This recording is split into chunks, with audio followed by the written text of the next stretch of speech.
Oh.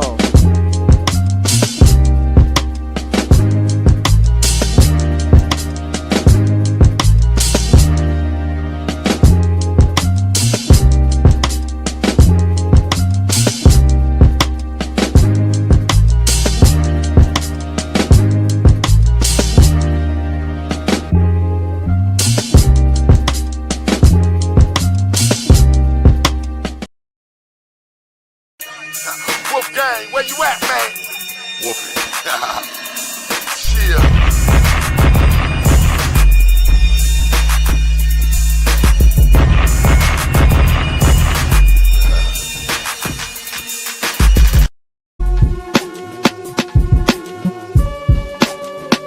Yep.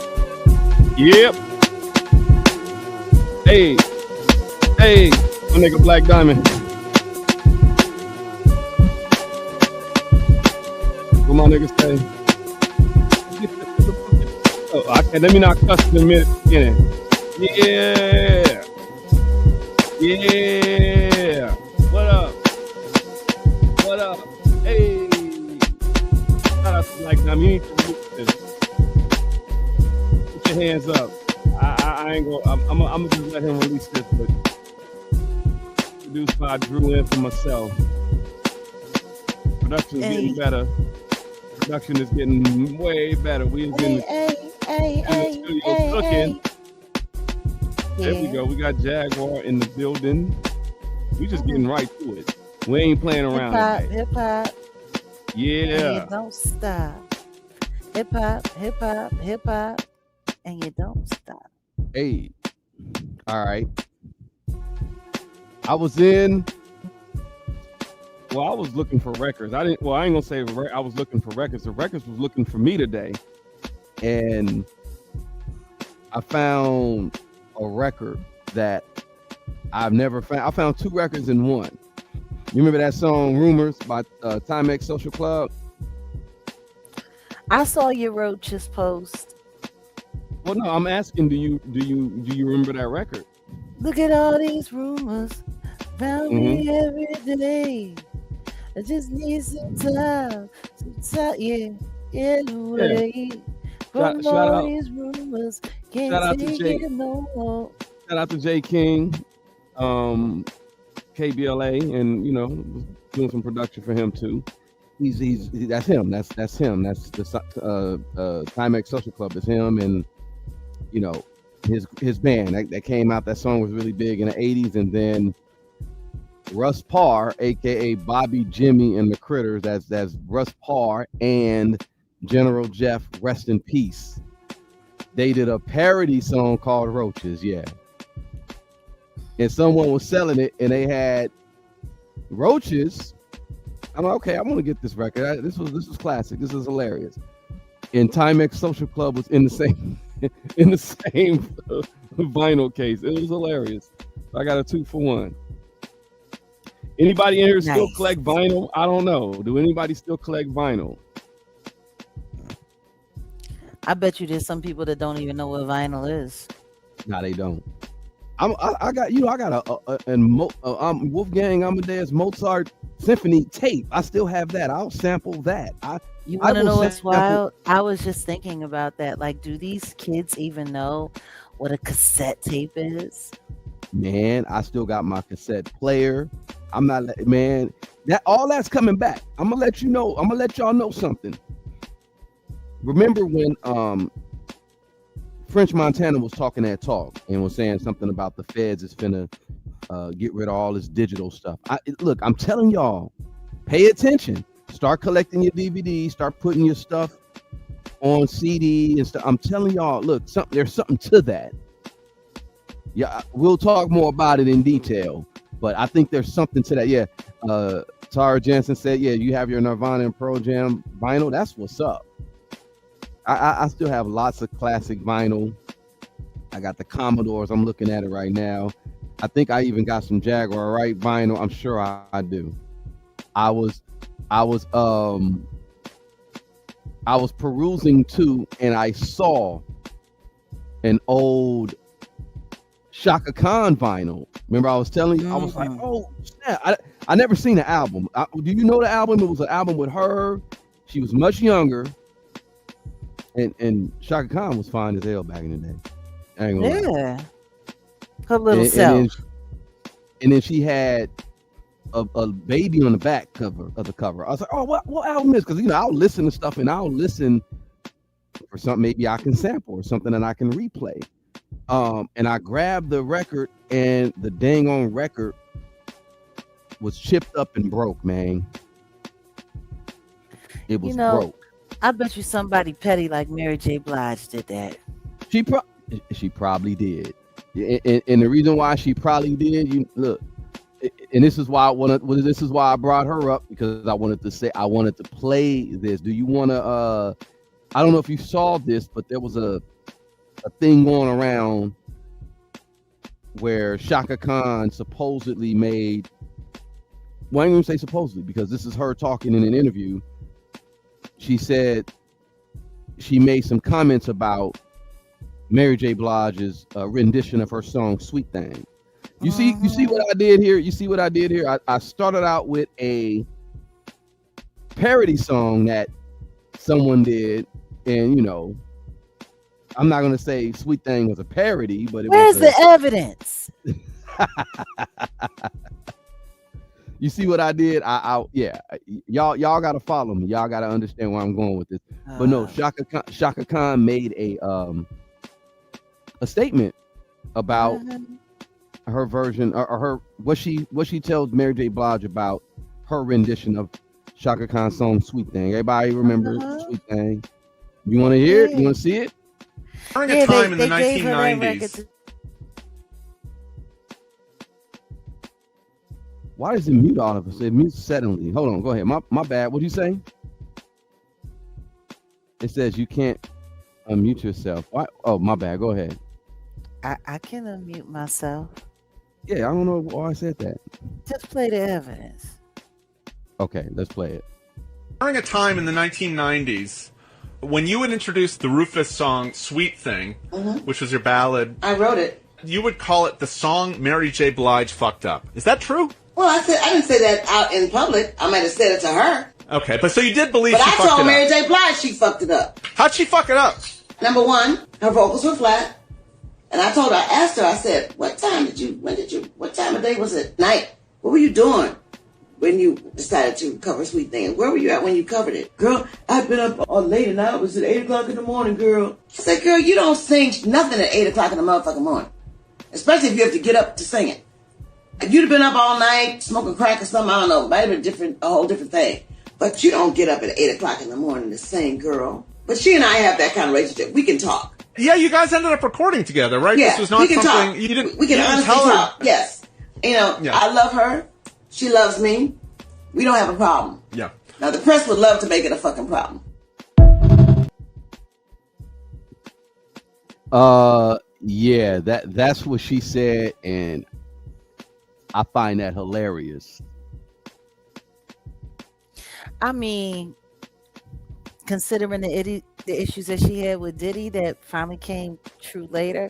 I mean, the truth is Shaka used to be real honest, and she used to keep it all the way a buck. But I know for a fact that she was encouraged to embrace Mary J. Blige. Mary J. Blige was no fun.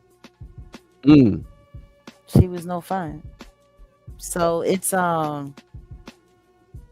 it's wild just when I think about the pressure that gets put on you in the industry to maintain certain fronts and certain frauds, and to, keep a certain narrative going, even when it's painfully obvious that's the other, that it's the other way. And I think for me, that was part of the reason why when I finally just unloaded, and just started unloading, it was something that I wasn't going to turn back from, because the truth is, it made me sick how many secrets we all had to keep and how many lies we were forced to endorse and, keep going.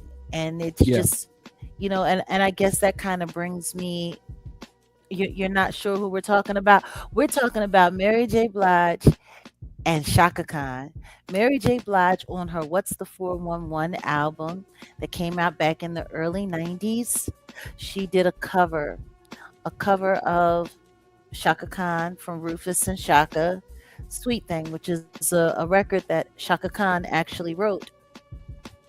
Um, it's kind of wild because Shaka has always been known as like, one of the fiercest vocalists in the game. And, her approach to live vocals, recording, all of it, just really, really, really something lovely to behold, and to be able to learn from. And I did, I'll never forget, seeing her when I was younger and when I first started coming up, and then meeting her and being able to work and sing around her and having association with her, and her at the Sugar Bar in New York, and which is Ashford and Simpson's bar. I used to go and hang out there, years ago, once upon a time. And um, one of my people, he used to, Ron Grant, someone who you could say to a certain extent was a mentor. But yeah, like all of that history, all of that very real history. That's what we're talking about, guys. And just, we played a little clip of, you know, Shaka Or what Khan keeping what it a she has to buck, say. keeping it a I buck about Mary J. Blige. I wanna. It's funny you say secrets and not necessarily. Well, not just. By the way, did you know that Shaka Khan has a YouTube channel? No, I did not. What? Yeah, She got a she's got a YouTube? YouTube Really? channel. I just bumped into it the other day, and she be like doing, ashram shit. Really? Yeah, like Shaka Mm, and the chakras. Chakra and that Shaka and the chakras. That okay? I get it. Wow. Yeah, and she got the singing bowls, and she be sitting there meditating. So shout out to Alina's. Thank you, love. I'm a Appreciate you back. Yeah, no, it's Shaka and the chakras. That's what I call the channel. okay. That I'm gonna have to check that out. I think. Well, It's when you were talking interesting. about I tell you that it's interesting. the Yeah, secrets and the she secrets. be meditating and talking about the moon. Sure Wow, do. Yeah. that's interesting. Well, look, I think Look, so does Wednesday. Diane Reeves. No, not Diane Reeves. Cassandra Wilson. She's one of my other like jazz titans that I love so much. She's got, her Harvest Moon channel, and the old heads just be, yeah, Mary J. Blige. Yeah. Yeah, she was talking about Mary J. Blige. And as we know, back in that time, Diddy was the one who was managing Mary. Yeah. Well, Diddy listen, made everything that happened on that album happen. listen. So when you hear stories later on of how Shaka Khan's son, you know what I mean, how he had to protect her from Diddy, and how Diddy was just like running wild and acting crazy on Shaka Khan, it makes you wonder, exactly how much of what we heard was completely authentic. Well, that's what I was saying. What I want to do, I think I'm gonna do it on the Patreon. I'm not, of course, I'm not gonna do it here. But you're mentioning secrets. You're mentioning Diddy. You're mentioning.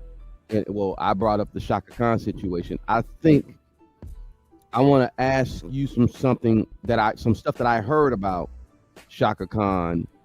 But we're gonna do it on the members only. I mean on the Patreon, and then not even the free Patreon. It's gonna be Wednesday, and it's gonna be the people.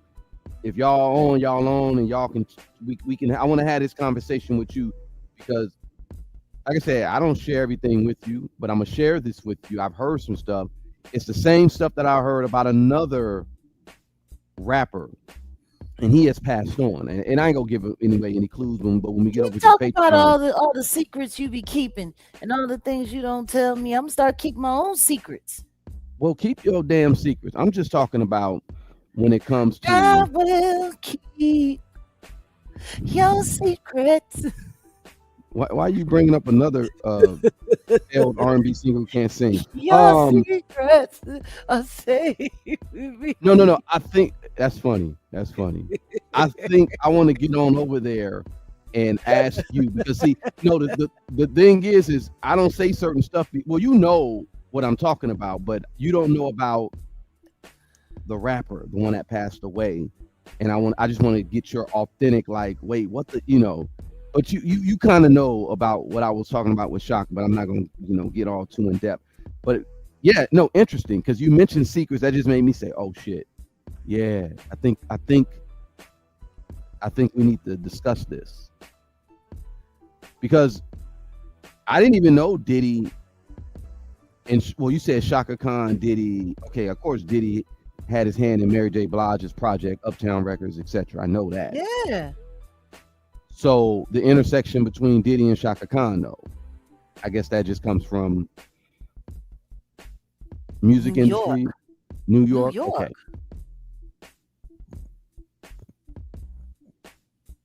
That's where it comes from, New York.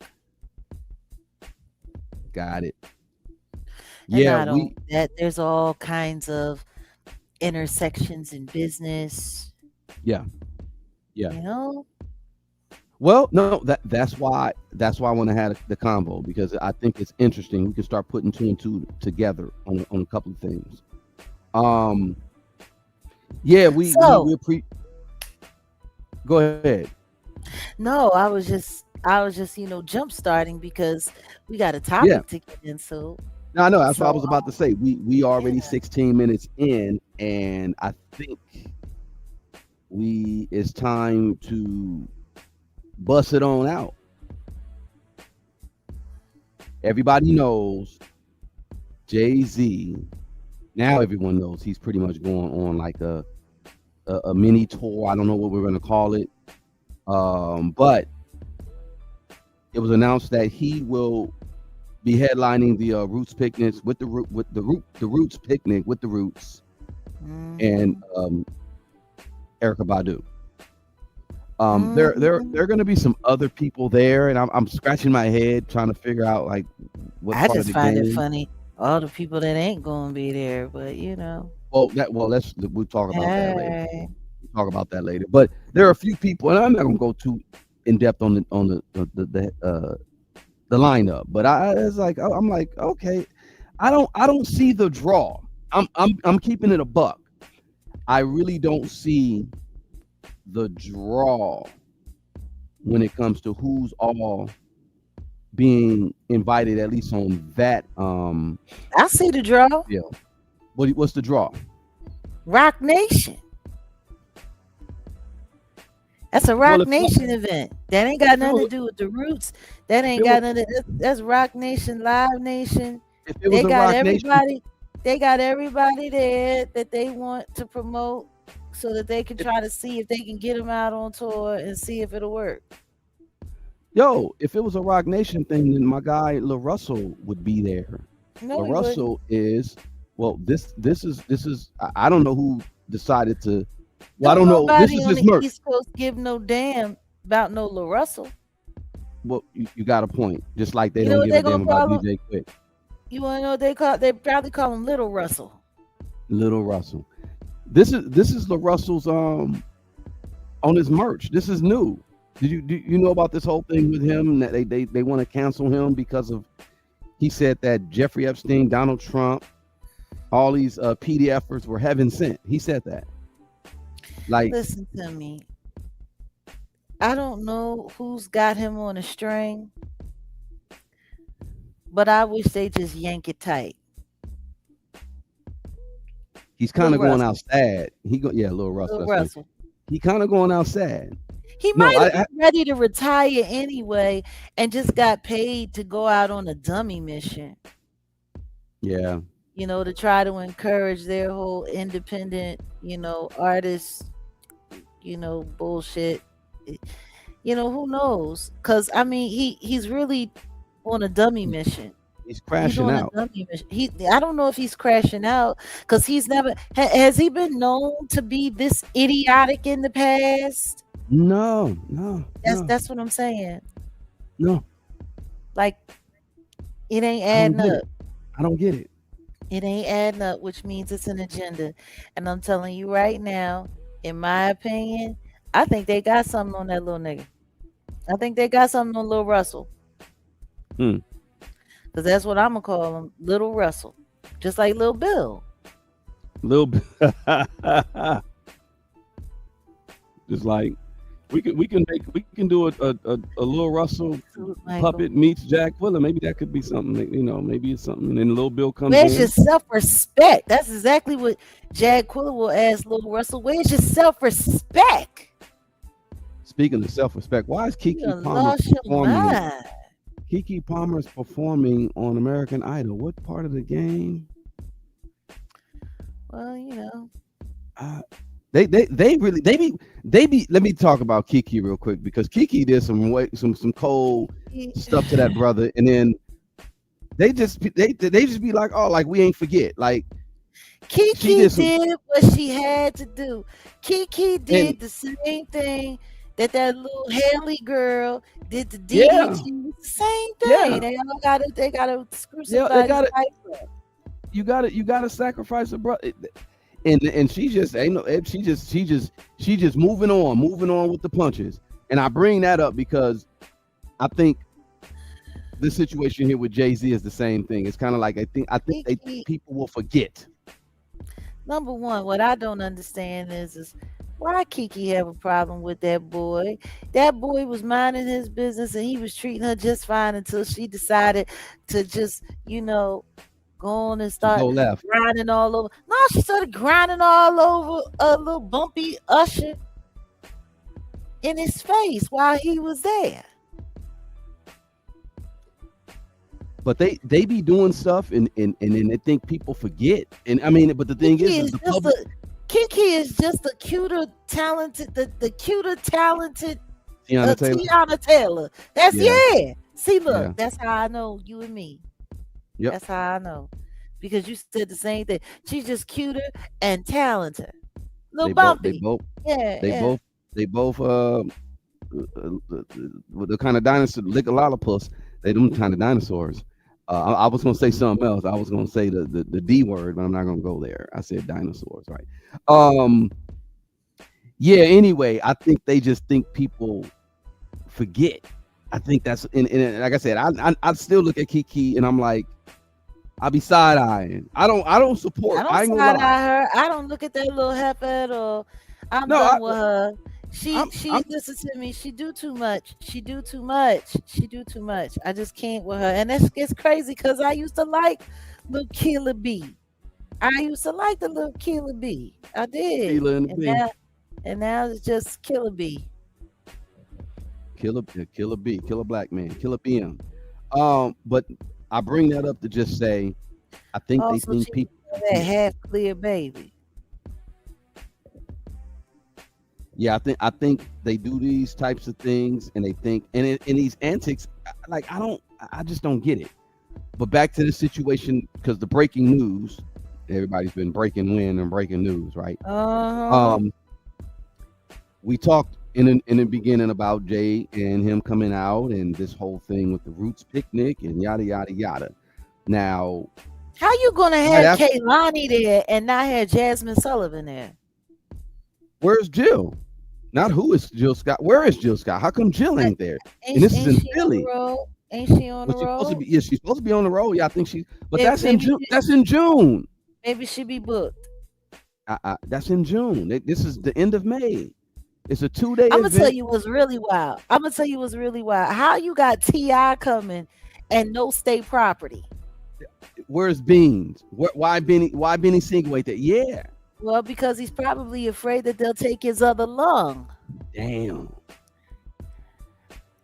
But as far as everybody else, I mean, it's just, yeah, they just if this don't show people that the Roots sold out their own city, if they don't, and see, this is the problem when young and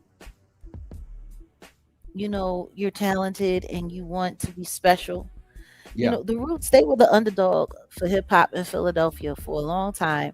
They were considered, geeky, nerdy, not so cool. So it's like I So can see wait, why they would sign up to be gatekeepers. I could see let me why.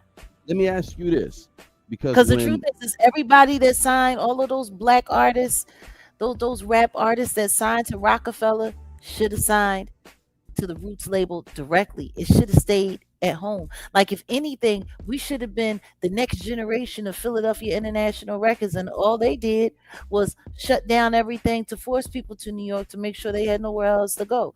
So it's like, it's question wild. It's question wild.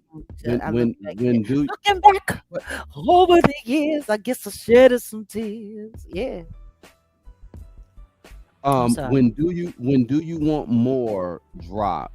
Y'all were No, not thank proud of the Roots. Philly wasn't proud of the Roots then. Really wasn't worried about the Roots Why? because they was rappers with instruments. Wasn't nobody interested in that shit. I mean, The it Roots' made it. entire career, the Roots' entire career was smoke and mirrors all the way up until that damn Hmm. Grammy, and Hmm. then it just became PR campaigns after that. Hmm. The Roots would come home after doing sold out shows in Europe and have to play small clubs in Philadelphia that people would let them into. Nobody was really interested. Like, that was real. Hmm. Wow. It was real. And Wow. they know it, just like I know it. Wow. Wow. That's why they started going to New York, and then they started locking themselves in with certain people in New York. And then, they lot of Jewish ties and affiliations. Yeah. Mm-hmm. Mm-hmm. So it's like they did what they had to do. And I mean, it's when I look back at it now, it all looks so clear. You know, it's just sad. It's sad. When they started doing this Roots picnic thing, I never performed at the Roots picnic.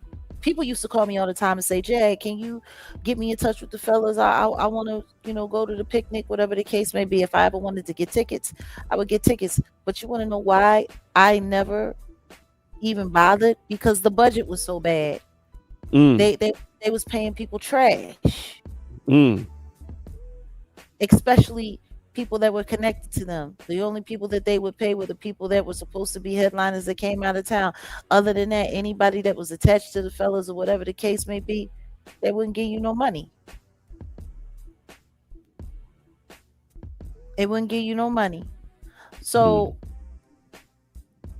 I was never interested in being involved at the Roots picnic. And then I started realizing it was a big PR fest. That's really what it was all about. And then I started noticing they started only hosting certain kinds of people at the Roots picnic, whatever the case may be.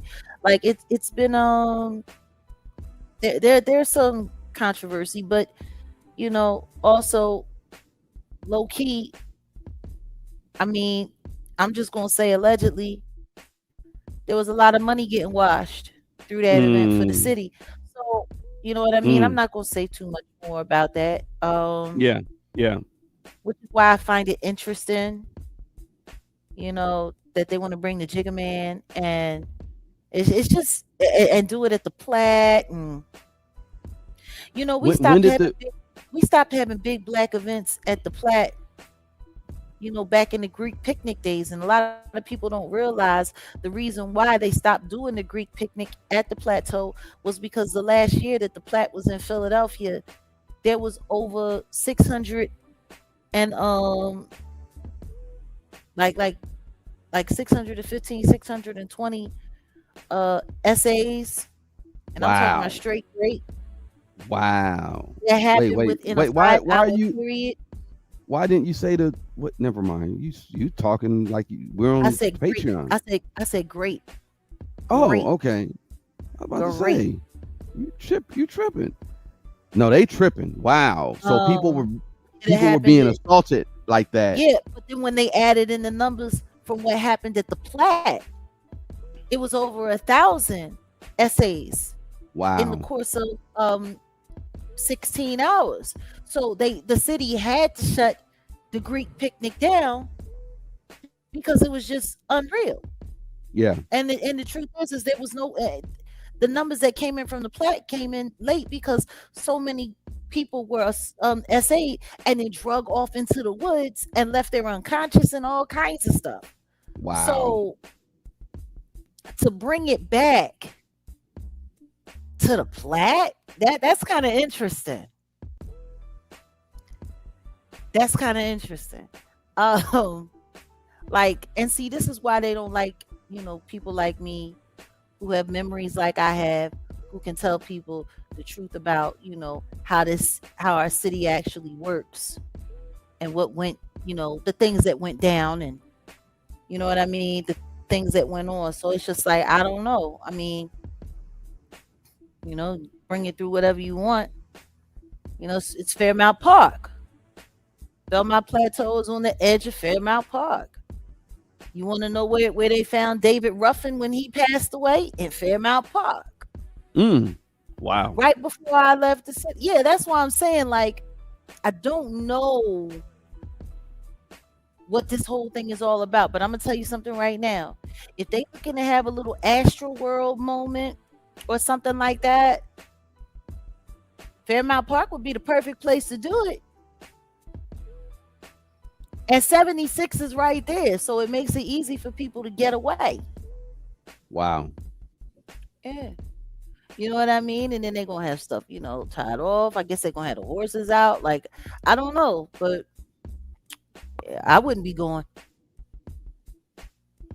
I'm too old for that. The Roots picnic with Jay-Z, I don't know how the tickets are selling there. Nobody's talking about it. Well, they said that all of the VIP gold tickets that cost $1,500 a pop. I hope that wasn't $1,500 per day because the cheap tickets was $250 per day. So I hope it wasn't $1,500 per day. But honestly, after seeing what we're seeing right now, I'm inclined to believe they're lying their freaking asses off. Well, let me get into it, because they initially said that there were 800,000 people waiting in the queue to buy the tickets for the stadium shows that Jay-Z is doing in Yankee Stadium. A 2-day event where it's going to be, one day he's doing Reasonable Doubt. I think the next day he's doing the Blueprint. They said there were 800. He's supposed to be performing. Wait a minute, at the stadium. At the Yankee Stadium. This is what I'm talking about. So we're not talking about the Roots picnic with this story here. We're talking about the stadium show. And they said the StubHub reported that only 107 people bought tickets in the last hour. And then the Ticketmaster queue said that there was another different number. Let me look into it.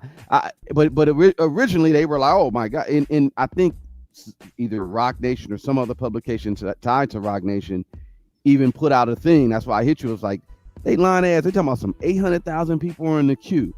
They're trying to compete with the guy Kanye. Here. They're trying to compete with Kanye because Kanye. Hold on, Kanye's show and let me share it with y'all. Kanye's show is this it right here? Hold on. Yeah. Kanye's show is off the meat rack, yo. Like, you got 2 tickets left for this section. Of course, the cheap seats and, the $100 ones or whatever, $200 ones or whatever. Okay. The cheap seats, there's still a few tickets there. There's still a few availability there. I'll just say it like that. But when you start, well, I mean, God, a $4,000 VIP seat, only 2 seats. That's crazy. But then I guess you got a general admission one that's about $600, and it's around the stage. I don't know how his show is formatted, but I'm definitely looking, and I'm just peeping how it is. But if you look, it's only 4 left in this section. There's only 2 left here. It's only 2 left here, and then you got a few tickets available. And like I said, the cheaper sections, their tickets, they're available. I guess there's a couple thousand tickets, but this is at SoFi Stadium. SoFi Stadium. What do SoFi? How much does SoFi Stadium host? How many people can SoFi Stadium fit? Give me 1 second. Let me look. Now the capacity for SoFi Stadium, and y'all probably know off bat. Okay, 70,000. 70,000. So you do the math. Kanye made a grip. This is his first little joint that he's doing in the United States. He had a show in Mexico, went crazy. Everybody was supporting it. They say this is a section as fan favorite, $313. Man, wow. If this just shows you, I mean, honestly, I'm gonna I rock with Ye. I remember going to go see Ye. This is how far back I go. This was right before he really blew up. He performed with Consequence. Rhyme Fest was there. A bunch of Chicago dudes at the El Rey Theater in LA. And this had to have been like 04. Right before he kind of, it was like maybe 03. I remember it was the homie High Time. Shout out to the homie DJ High Time. He just said, yo, you got to come. Whoop, whoop, whoop. I'm like, who's this Kanye dude? And, it was a bunch of girls there. And okay, I could do this. All right, cool. But Kanye was selling out then at the El Rey. And El Rey, just a couple thousand there. But it was a bunch of people there. You say for general admission, and I'm here in New York, 1 bedroom is almost $3,000. They lying. Ain't nobody going for that. Yeah, I believe that too. You got a whole bunch of people over here just capping. The whole situation to me right now is a cap. I brought that up to say him saying that he had 800,000 people in a queue. He's just trying to flex on Kanye or be in competition with Kanye, because Kanye really had a million people ready to buy his tickets when it came out. Jay, let me know if you're still there. I don't know if you're still here or what's going on. I'm here. Okay. Here's another one. Yeah, so this was what Complex had reported. Kanye West LA concert sees over 1 million people for the queue. I don't think that's an exaggeration, because Kanye has that reach. Kanye has it's like an intergenerational thing now. Kanye been doing this thing for over 2 decades, and people rock with him. They genuinely rock with him as an artist, and he's talented. He's talented. I can talk about Kanye, all the other antics. He's the Charlie Sheen of the rap world. Wait, what you trying to say? He likes the other side of the menu too? Wait. Oh, never mind. I'm sorry. Well, I mean, people have said that, including Jeffree Star. See, go ahead.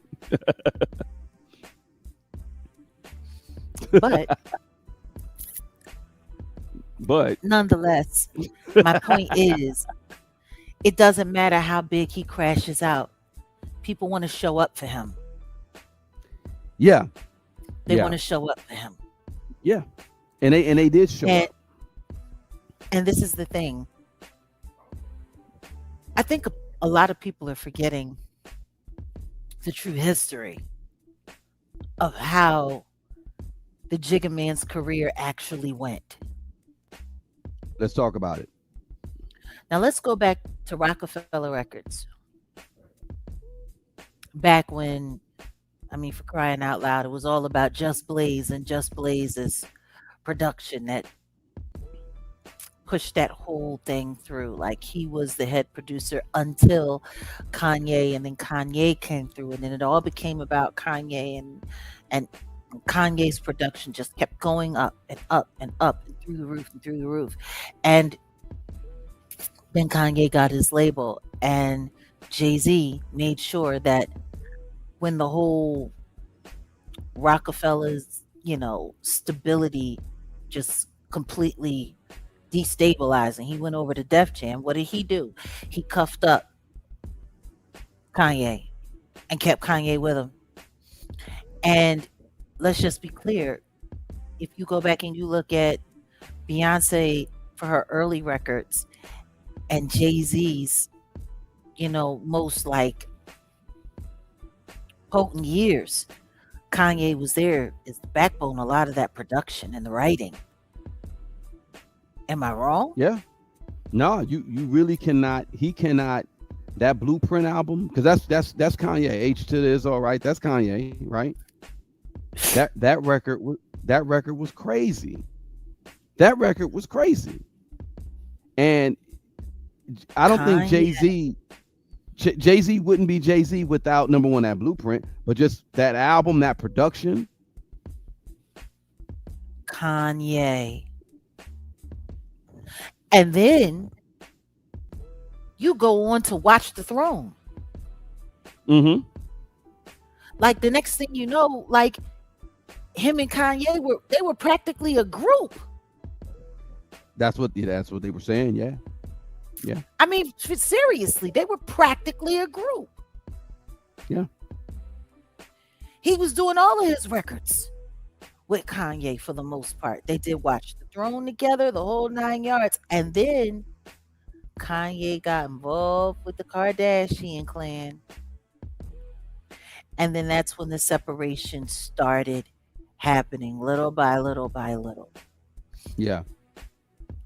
And it's kind of wild because the truth is, would the Jigga Man even be? Would he have made it as far as he made it without Kanye? Nah. Just Blaze production wasn't taking. No offense to Just Blaze. Just Blaze production wasn't taking him to that level. If Blaze's production had the ability to take him to that level, they would have had a much better job humbling Kanye. Exactly. Kanye's talent held them hostage to a certain extent. Because they weren't going to find anybody else that was going to be that loyal to that brand. Because Kanye, he for real, if he wanted to, he could have blew up the whole infrastructure of Rockefeller Records and just changed that whole thing over. He could have made it all his. Yeah. Like easy. And what would the artist have done? Because the artist would have needed the product. Like, you see what I'm saying? Like he was so loyal. He has so much. Kanye could have really just. I mean, I even remember. I mean, he did something for Slum Village. Kanye was everywhere at a point. Yeah. With his production. Yeah. Of course, Common, because that's Chicago. Yeah. Kanye was everywhere. He could have. Yeah. Kanye could have really. He was strangling the game. He could have took it over. Just with his production alone. He could have, but see, they used that loyalty, and they kept him humble, like real humble. Yeah. Listen to me. They were trying to build up Pharrell to be able to compete with Kanye to a certain extent at one point in time, but Pharrell couldn't turn out records like Kanye could. No, Kanye and then we come to find out all of these years later, Pharrell's been stealing. That's why he wasn't able to compete, because he wasn't doing it all. He's not the producer. He's not the producer that he fronted off to be. That's why he's over there and with Louis Vuitton playing dress up, being the grown-up version of Jaden Smith. Like, that's funny. You So said the it. You question, said the key word. You said fronting. And and yeah, what are we talking about now with Kanye? I mean with Jay-Z and Pharrell, they fronting, right? listen to me. I was just front. Yeah, yeah. But this is what the game is. It's a bunch of lies covered in a bunch of sparkly shit. And Yeah. they sell it to the public and they expect the public to buy it. But the truth is, Jay-Z don't get to call himself he don't even get to even pretend to say the word GOAT unless you can acknowledge Kanye West. That's why when he decided to come to Paris last year to perform with his wife, and they gonna call themselves doing ninjas in Paris, and then he changed Kanye's name and took Kanye's name out, and that was supposed to be some big flex. And everyone was like, "Oh my God, they got rid of his name." And he was like, "I might just let you see Bay," and he said his wife instead, and whatever the case may be, and all of this and all of that. Like to a certain extent, you playing yourself. Yeah. Because without Kanye, you don't make it that far. You don't make it that far. Indeed, classic, as wild as it may be, it's very applicable and realistic, isn't it? That's funny. But how do you make it? How does he become him without Kanye? He doesn't. And people really need to start like taking all of that into consideration. They running all he the GOAT, he the GOAT, he the GOAT, he the GOAT. Listen to me. In my opinion, Kanye ain't even one of the greatest rappers ever. No. But the Jigga Man needed him. He needed him to stand up, to look like he was looking. Like so it's I mean, what was he gonna do? Make it on Timbaland beats? No. Nah, hell nah. Wasn't gonna be Tim. Not at all. Tim could barely keep Nelly Furtado together. So like I just think that people aren't being realistic, and the press releases have been so like they've been so cold, and people have just fallen for it. But you don't get Jigga Man being where he fell in rap history without Kanye. It just doesn't happen. No. It doesn't happen. So while people is running around talking about the GOAT, and the whoop-de-whoop-de-woo, and yada yada yada, it can't be that great. You know, it's so funny. Now all of a sudden, salute Leilani. Thank you. Thank you. It's wild to me because it's like now all of a sudden you want to be an artist again. It's funny because for years now he hasn't been wanting to be referred to as a rapper. He hasn't been wanting to be referred to as an artist. He's wanted to be called a businessman, a mogul. Yeah. He's a businessman. I'm a hustler, baby. You know, so it's like, listen to me. Salute to Earl. Long live DMX. You know, it's just wild to me. It's wild to me. How they've rewritten history to the point where people have forgotten what happened right before our very eyes. But I mean, and in the midst of all of this, you know, you got Kanye out here, and he's he's taking them down softly, because the truth is they're not doing a whole lot of promotion on his shows. Come on, Kanye's Yeah, his shows. Yeah. No, yeah, they're not. they're They're not not. doing a whole lot of promotion on his shows, and he's No. done absolutely no interviews to promote any of these live shows. No. No press, no press releases, and he's selling like he's selling. Meanwhile, you got bot army, because honestly, I think a lot of this chitter chatter about how it's selling, how it's selling.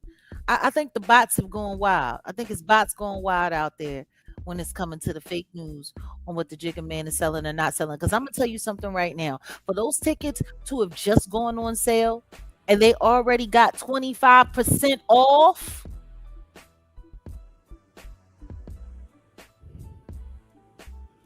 Yeah. You figure you'll do that towards the end. You don't do that in the beginning. You do that towards the end of Like a you run. do that when you're trying to push it to sold out status. You don't start selling discounted tickets at the beginning. Get the cheapest possible rate for your why would you need it? No. He the GOAT. He could have said, He the GOAT. Army, and you give him an Army discount before you do this. You wanna know what's wild? I remember Prince decided he was going to come out and do a bunch of shows. He didn't do no big press tour. He didn't do no PR tour. All he did was announce that he was doing the show. The shows was made available and everything sold out and people showed up. People flew across the country to come see certain shows in California, the whole 9 yards. See, that's the I remember greatest. that. That's the great. I remember that. He sold out the Forum. I remember that. That's the greatest. Rest in peace, Prince. Yeah. He had a couple of meetings with the Jigga Man and then he wasn't here no more. I'm just saying. Your tickets have gone on sale after they've gone on sale. So people were Grand saying, opening, grand closing. People were attributing, saying, well, maybe it's the scalpers and people, and that happens. But nah, this is not a good look. This is not a good look. It's a terrible look. Especially when you started lying, talking about you done sold stuff out. See, this is what people don't understand when it comes to like fake marketing and stuff like that. People will say that something's sold out or that it's almost sold out to rush people to go and buy tickets. Right. So people will be like, let me hurry up and go and buy these tickets before they're not available anymore. It's almost sold out. That's an old promotional trick. Like they've been doing that forever. And don't get it twisted. The show is almost sold out. The show is almost sold out. And they'll be like 25% sold just to force people to come forward to buy tickets. So it's like that promotional BS they do at like clubs, especially out here in LA, where they'll have a long line. It ain't even a reason to have a long line out in front. They could let everybody in, but they have a long line just so people could drive by. Oh, wait, what's going on over here? Give the illusion like, oh, this club is popping. Yeah, to make it look like something's going on when it ain't going on at all. Hold on a second. Myrna says, I hate to hear DMX kids and their mother stain his memory like that. He haven't had nothing. You know what? I was going to try to watch it because I wanted to see what it was all about. And then I looked and I saw just some of the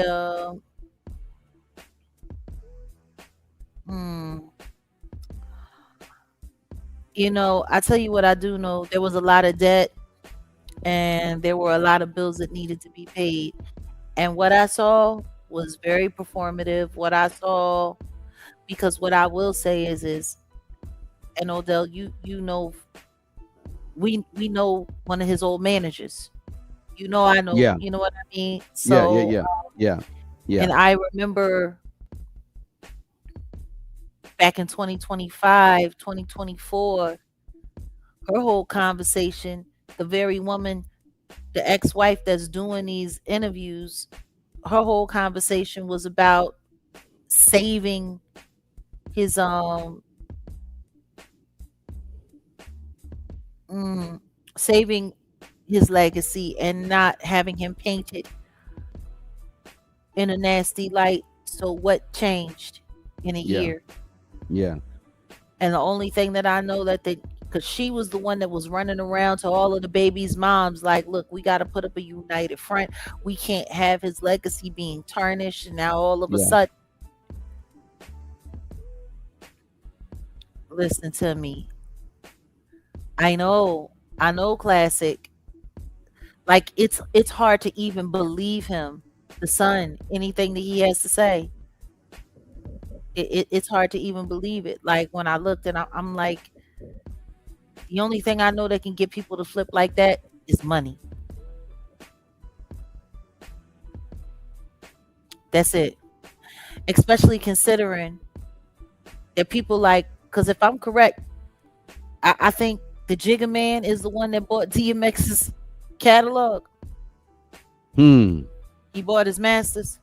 He was supposed to be buying it for the family to make sure the family, who knows, maybe he bought it and made sure that they knew that they couldn't get it back until they did this hit piece for him. You know what I'm saying? So it's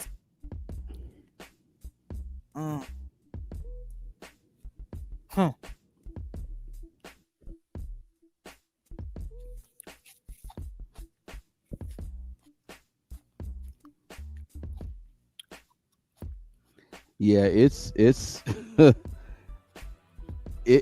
back to this, because I think people are waking up, and I'm not here to kick a man when he's down. I'm kind of just how's he down? highlighting. He's still supposed to be a billionaire. He's far from down. Well, he down because he just went and got a second mortgage. But I ain't the one to gossip. But you ain't heard that from me. But they are mortgage, and his wife was just made a billionaire, and their mama is running around selling rotten gumbo.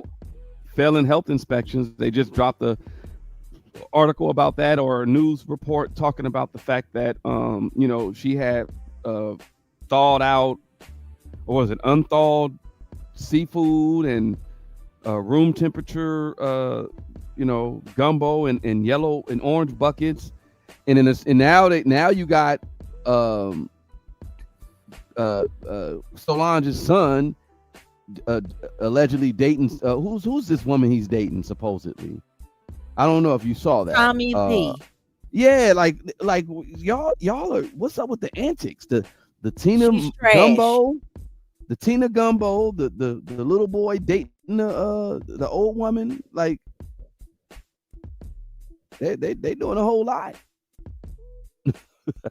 Tommy Lee is trash. She is an addict. She suffers from all kinds of violent compulsions. Ugh. She's loving hip hop leftover. Yeah. She makes who's that other cradle robber that we was talking about, that basketball hoe? Yeah, I don't know her name, but yeah. Oh yeah, no. What's her name? The basketball hoe running around robbing the cradle. I forgot her name, but I know you're talking about. She's like the Cat Stacks of current day. What's her name? That Drea. That's it. Drea. See, look, all I had to say is that old basketball hoe. They knew exactly. Everybody know. That old hoe. Everywhere I go, you can take her and put her in that gumbo. They need to put her in that gumbo. Drea Mitchell. Tommy makes Drea look respectable. That's how bad it is. Tommy Lee, she was running around with Stevie J. with Stephen Jordan, Diddy Bop. Like, but see, the reason why they're doing this is because they said they caught the boy at the gay club. Now, just 2 years ago, when he was barely 18, they caught him online clienteling with a tranny. And then 2 years before that, he was a slut shaming his girlfriend that he had taken pictures of and smutted her out all over social media, making fun of her. This Solange boy.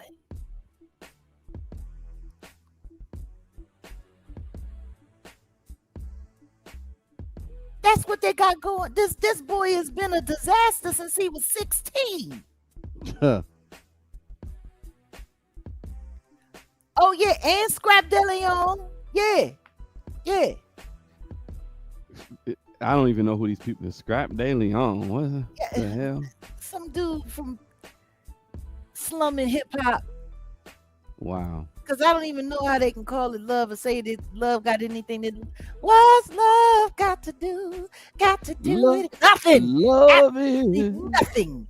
There ain't no love. There ain't no love and happiness. There ain't no hip hop and happiness. It's trash. Slum like said, and hip hop. Slum and hip hop. That's a good one.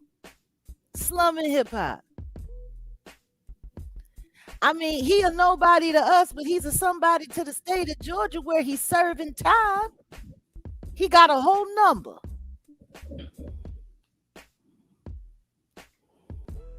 So, I mean, it's all.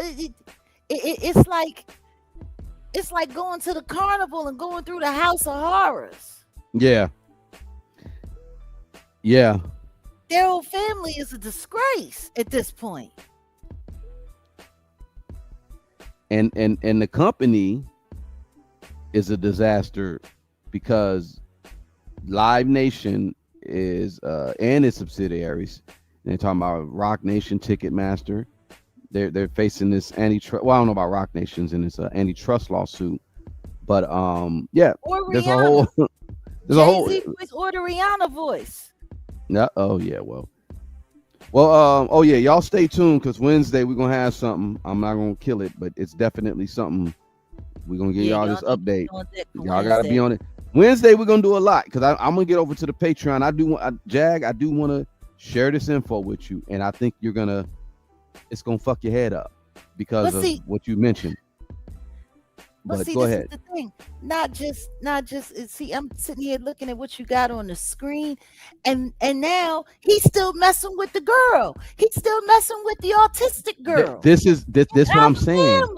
It's all bad. Like, and the thing is I think they think people are just gonna forget. Back to what I said, Keke Palmer. I think they think that people are just gonna forget. It's so much bull crap surrounding y'all.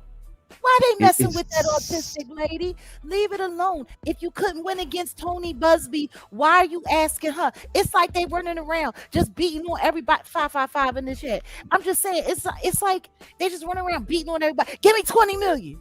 Drop it, give me 20. Drop it, give me 20. Like they just gonna run up on everybody. Give me 20 million. Knowing that girl ain't got no $20 million though. You know what I mean? She don't got no $20 million. She was suing them for damages. Yeah. I don't get it. And see, we really need to rally behind this young lady. If she's a victim, well, she's definitely a victim of the system and what's going on. Harassment. But yeah, we need to look more. Billionaires. They're supposed to be a bunch of billionaires just running around and give me 20 million. Give me 20 million. Stick them up.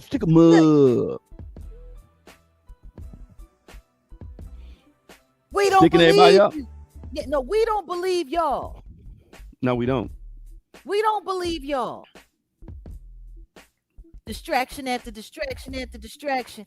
I've never seen billionaires so hard up for what they should consider chump change. Like for real, 20 million is nothing to them. It should be nothing to them. Let's just keep it a buck. No, it shouldn't be. It shouldn't be. I know multimillionaires that have blown $20 million in Atlantic City gambling in a weekend. Like, let's keep it a buck. Yeah. Let's keep it a whole fucking beam. I know. What millionaires do you know are hard up for $20 million? I know a Hollywood actress who snorted up $20 million in one weekend. Like Megan Rubin wasted millions of dollars from her divorce settlement. Like, and Ruben Studdard could eat $20 million in lobster in a weekend. I'm just saying. I say crab leg. King crab, yeah, king crab, all that too, yeah. He ain't messing with the Dungeness. It's king. Like, $20 million. You, like y'all. Yeah, they fronting. You want to know what I don't understand? If they need $20 million so bad, why don't they go and borrow it from the Kardashian Jenner people? I'm sure that they'll loan them the money. Well, if they had the cartel connection like they used to, that $20 million would be nothing. But I'm sure they still got the connection. The problem is they can't tap in. The eyes is looking. Exactly. The eyes is watching. And they can't launder like how they would like to. And speaking of that, why is the old woman selling gumbo? Why is she selling gumbo? I don't know. You want to know what's funny? She can't even make it up to these people by giving them a copy of their book because don't nobody give a fuck. You know what I think this whole gumbo plate thing is, though? Can you imagine that? You poison people and you can't even make it up to them with your book. You know what I think? There was a popular seller. There was a popular person who did it years ago, and I saw this and I was like, I didn't know if it would work or not, but they were doing a little gumbo thing, and the gumbo was so good they raised enough capital to do like the little frozen gumbo, and they sold it in stores, and you add your own meats and stuff like that, but they made it so good to where they pretty much had a little bit of the stock, the roux, blah blah blah, and then you add your chicken, you add your whatever, right? I think that's what they're trying to do with this Tina thing, but I mean I could be wrong, but it's definitely not going to work. It's going to turn out like Pink Sauce. Was that Pinky Doll that did Pink Sauce, or am I tripping? Or is Pinky Doll something else? I think Pink Sauce is some. Anyway, they always be having these gimmicks. Yeah, the gumbo, the food poisoning gumbo. That's not a good look. Somebody was thrown up on Twitter after it got food poisoning, and I'm like, y'all capping. And hey, then the report came. I know some people really got food poisoning. I said, God, the witch's brew. That ain't no gumbo. I don't know if she thinks she Patti LaBelle. That's what I'm saying. They're trying to run that play. I'm telling you, that's what they're trying to do. They're gonna have for a bunch of billionaires, they doing a whole lot. They doing too much. They're doing a whole lot. They operating like people that got bread. They operating like people that need bread. Yeah. And I'm talking about needing knuckles hard into the counter.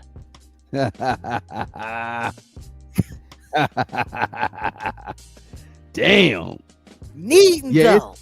It's bad. It's bad. It is bad. And then look, the timing, Jag, the timing of all this going on right now. You know it's bad when the whole family gotta go to work.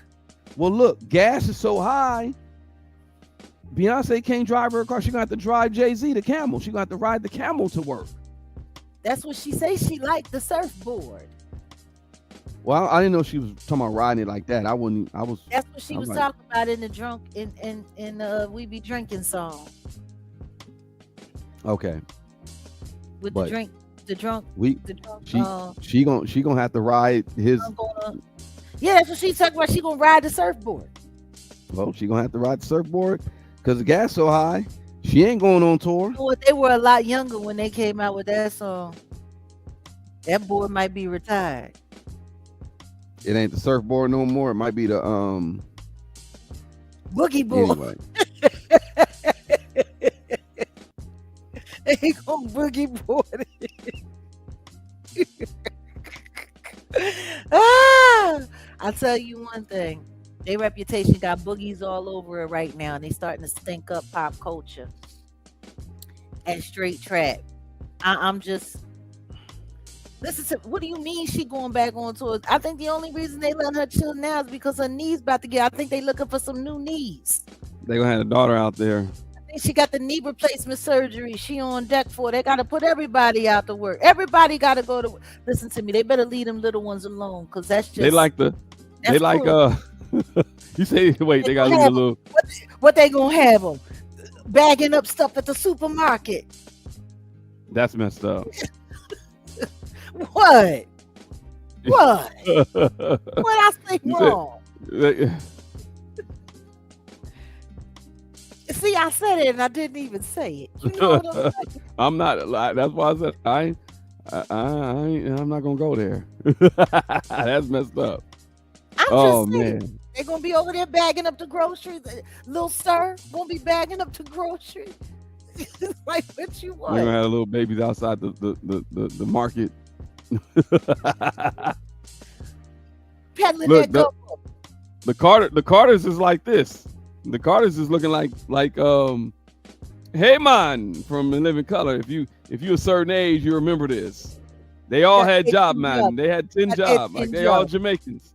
It was a Jamaican family. They all had jobs. I'm just waiting for Alex Spiro to come back out of hiding ever since he got mentioned in the Epstein files. Oh damn. We need another press release. They are just taking L after L. This is L. Oh man, this is L after L. You want to know how I know it's bad? You want to know how I know it's bad? How it's got to be bad for them? Because every time something goes wrong in their life, there's a negative smear campaign that comes out about me the exact same time. Well, that's the running joke. I think I was telling you, academics kind of said it, but you really did coin it, and Nikki was saying it too. But you did coin it. I think the whole thing about when stuff goes wrong with the Carters, they say that somebody dies, and somebody did die. Recently, there was a big person who died. Freaking what's his name? Freaking died. Chuck Norris of all people. Yeah. Rest in peace, Chuck Norris. Guess what? CEO of OnlyFans just kicked the bucket from his long battle with cancer that ain't nobody ever heard nothing about before. Wow. Yeah. You want to know what's funny? A lot of people keep forgetting that the Jigga Man was sitting on the board of Cash App when the guy from Cash App ended up deceased. Kind of like how that boy Umar over there in Russia ended up deceased. Ended up out of here. Yeah, just out of here.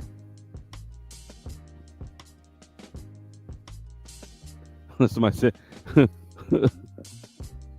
Pate edit said the Jamaican beverage. That is hilarious. Hey man, got to go to work. Everybody gotta go to work. Everybody Mama gotta Tina, his ass. She's His selling ass the gumbo. I just hope that he's got, good contact lenses so he can read them lyrics off the teleprompter in the store. Photographic memory, my ass. That's funny. Yeah. All lies, and it's wild when you see people's lies catch up to them. But I told everybody what it was hitting for when I sat there with Pierce. I don't know how to keep my wife off of social media. Morgan, you said you little know what I'm fires saying? everywhere. I said it. Little fires everywhere. Little fire, and Little you fires ain't everywhere. lying. They have not stopped. They have not stopped. And look, it's wild because now it's just looking like, and the industry is just looking, it's looking bad, man. It's looking bad, and I'm sitting there and I'm looking at everybody that's going on tour. Everybody that's on tour now. You got B2K on tour. They sitting there doing male exotic strip shows, and I'm just sitting there trying to figure. Yeah, B2 Chippendales. Well, I'm just saying, Chris Stokes survivors. Oh God! Like what are y'all doing? Old as y'all are, and then they got A. Marie out there, twinkling around in her drawers, like every night. She in her drawers. It's just one thing. You got me sitting there. Why are you running around on stage in powder blue panties with the little lace edge? You look like you stole them from your little baby. She looked like she stole them from a little baby. God, why leave A. Marie alone? No, they the kind of little panties that you put on over top of a child's pamper. Oh God! You take them for the christening. She's wearing christening. She's wearing christening drawers. She's 40-something years old.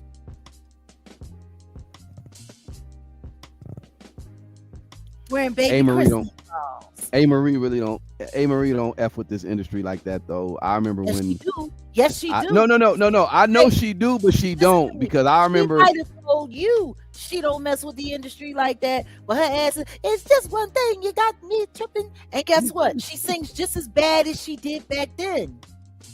Her voice ain't improved. It ain't got no better. Let's be honest. It was easy for Beyonce to steal shine from her. There wasn't much voice there. She was cute. She was, you know what I'm saying? She look, Maya barely sing better than her. Maya sing a little better than her, but barely better than her. And now it's like they want to bring all of these old nostalgia people out, and it's like, y'all realize these bitches is old. I'm glad that they can move around. I'm glad that they can still wear heels. These bitches is old.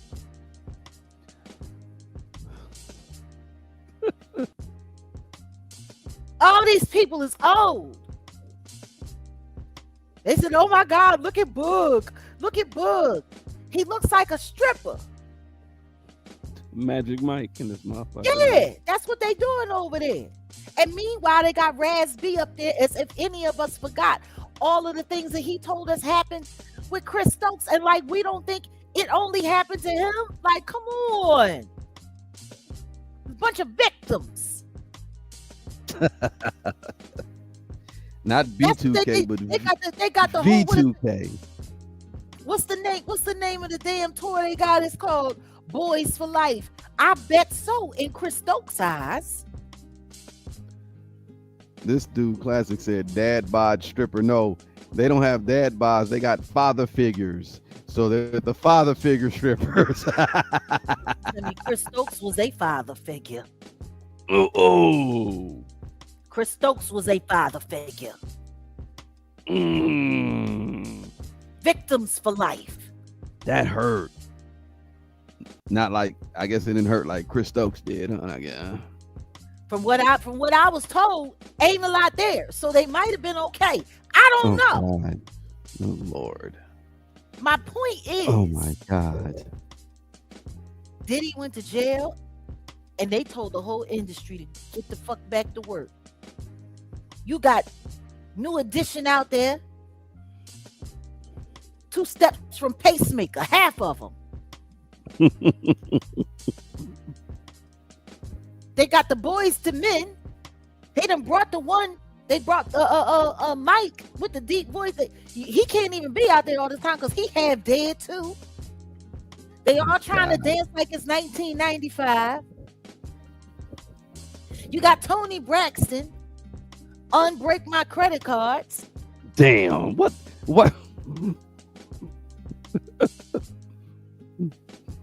Don't forget, before she went out on tour, she was busy trying to rob Birdman. And he talking about he's senilic. He got the dementia.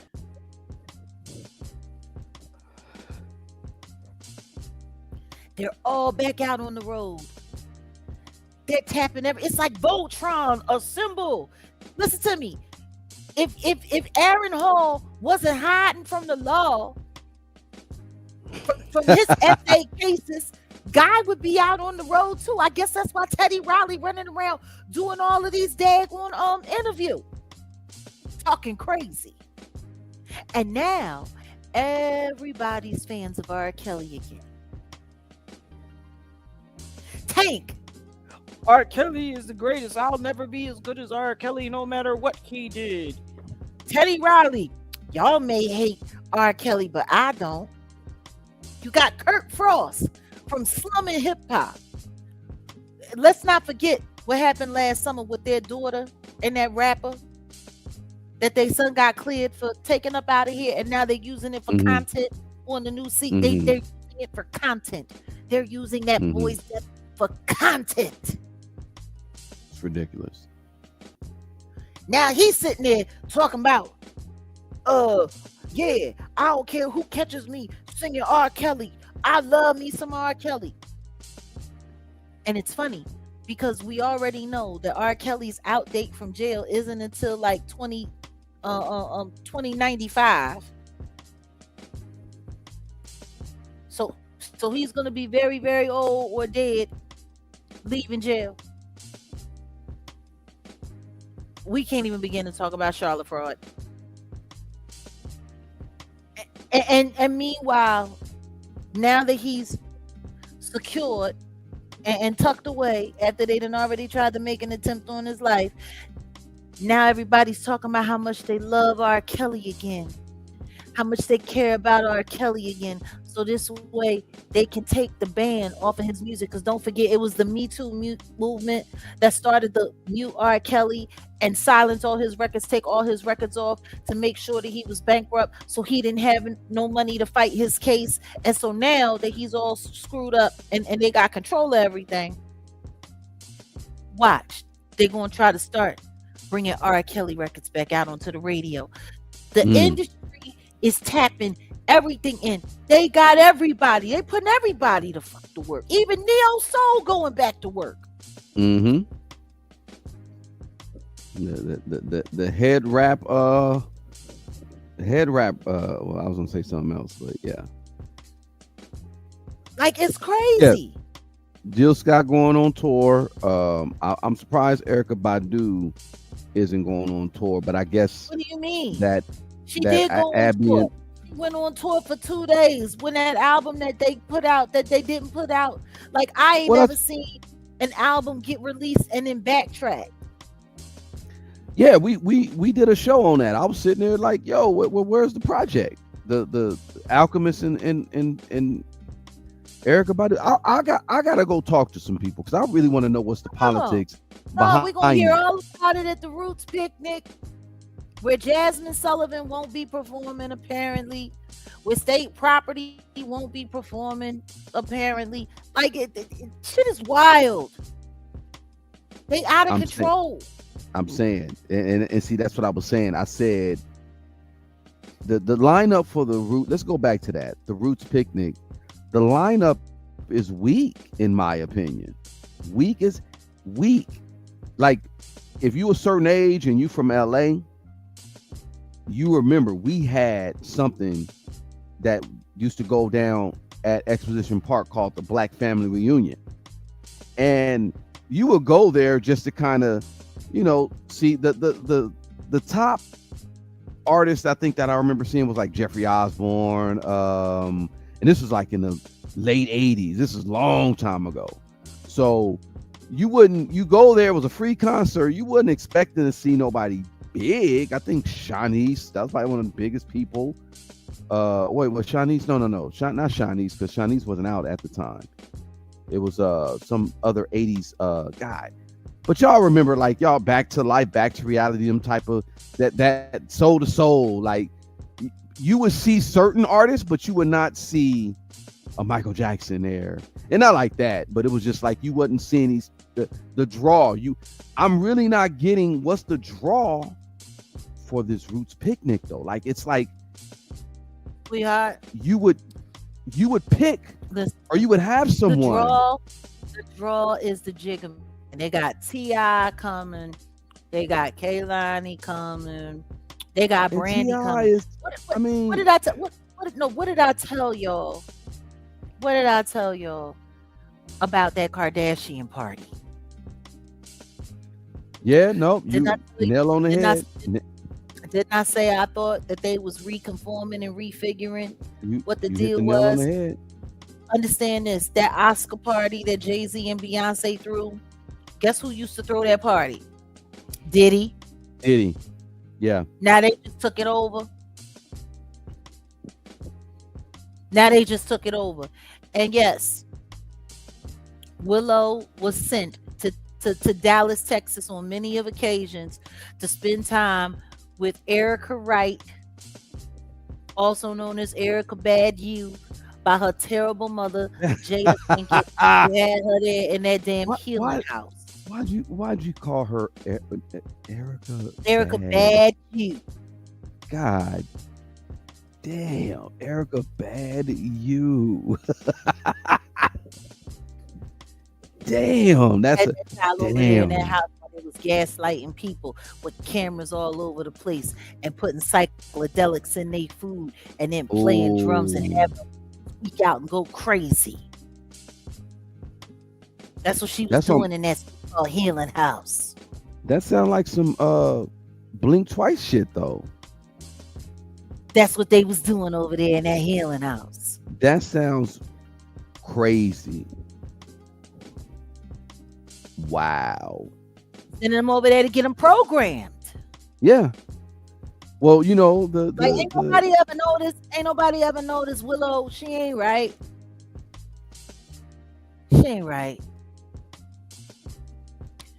But hey, whatever.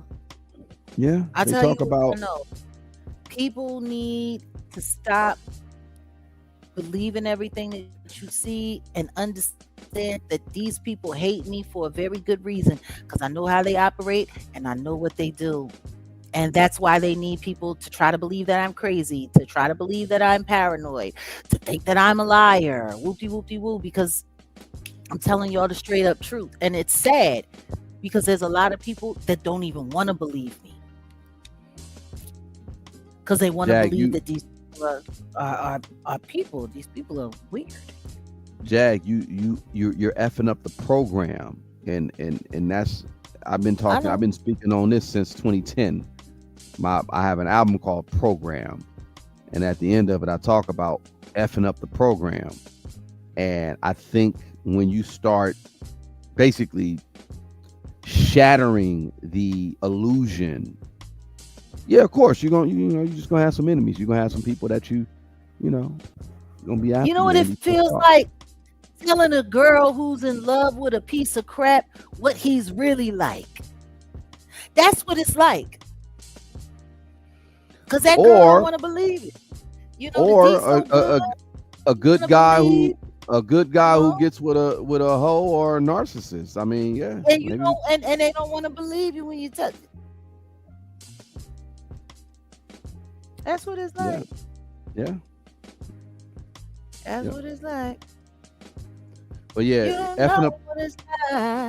effing up the program. But what they're doing is all the time they've been proving you right, especially since the beginning of the year. They've been proving you right. Like, that's the cool part about it. Like, my thing is, the industry could easily shift up and change up and just do things differently. But you've been calling everything out, and they've been playing everything that you've said to a T. Like, you get down to the little fires everywhere.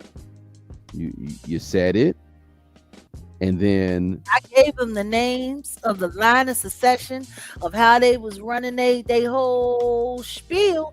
Didn't nobody want to believe me? And guess what? You want to sit up there and say, well, Pierce Morgan had to apologize. Really? That's all it took. That foolish man, have you looked at what his wife be doing? Like, that's bad. That's bad when you get a douchebag. You get douchebags from the manosphere to come over there and have to remind you that you're married to a whole cucking slut. Who's pulling his chain? married to a woman like that. She done tried to do it to everybody. Lenny Kravitz. She's trying to do it to Rob Lowe. And his word, that dude. I'm good. I'm good. I ain't even gonna say no more. I'm gonna let you go on ahead. You take it away. I'm shut up. No, you My credibility held in the question by that Ponce.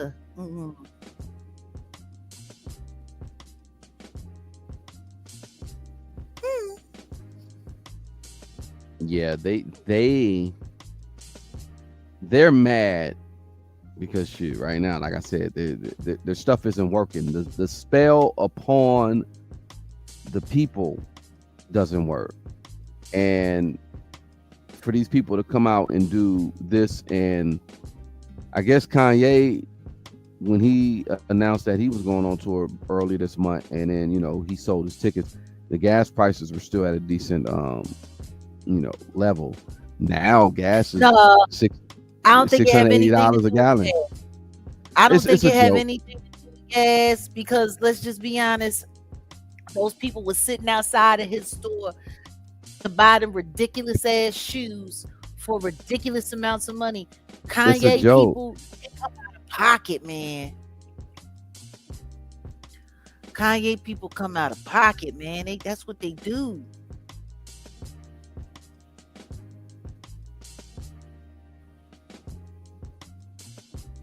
It's a joke.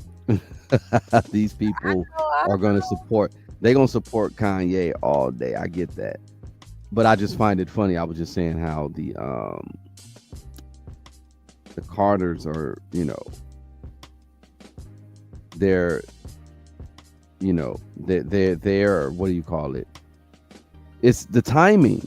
But I'm gonna tell y'all what was really going on, just with the way God works and how, let's just say, the universe is.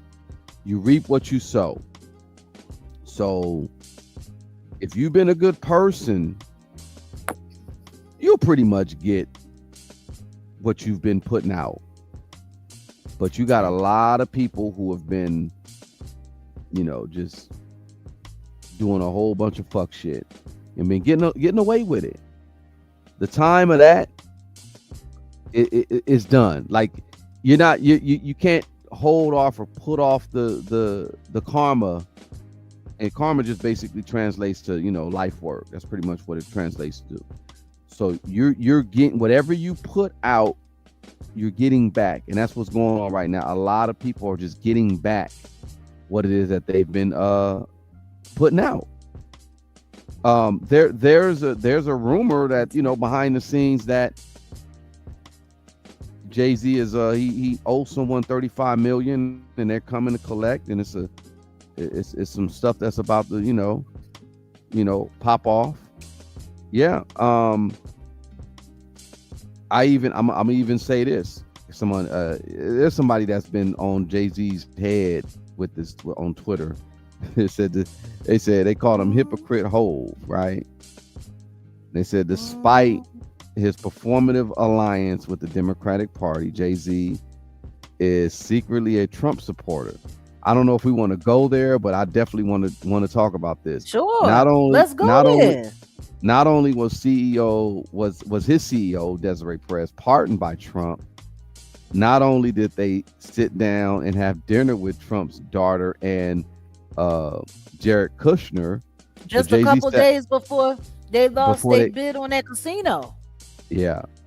Jay-Z sat down with Elon Musk at a point in time to share dinner, and Jay-Z and Elon Musk share the lawyer Alex Spiro. Oh, not only that, the mother of Elon Musk's son X, which is what Twitter has now been named after, is a Rock Nation artist. Boom. Or at least he was. Y'all remember when Jay-Z was in Rock Nation was campaigning for Kamala Harris, You had Glorilla, not Glorilla. Who's old girl? Meg Meg the Stallion, and Beyonce Cardi, went out with Cardi what's her face, right? Yeah, with all Kelly. of them. They campaigned for Kamala, but where was Jay during that time? He wasn't there. And they're silent now that Trump is president. Yep. And I think we'll get into the details about the Jared Kushner. Listen to I think we got to talk about that. You can like him all you want. I know plenty of women that like Usher. He gave them reason to change their mind. Who? These are my infections. Who you talking about? Who they can like who? Somebody say something about they like the Jigga Man. Well, then like him then. That's cool. Yeah. No. You but can like him. Just know that. So and it's. I'm glad that brother put that. He said hypocrite hove. That's that. I know plenty of women that like Charles Manson.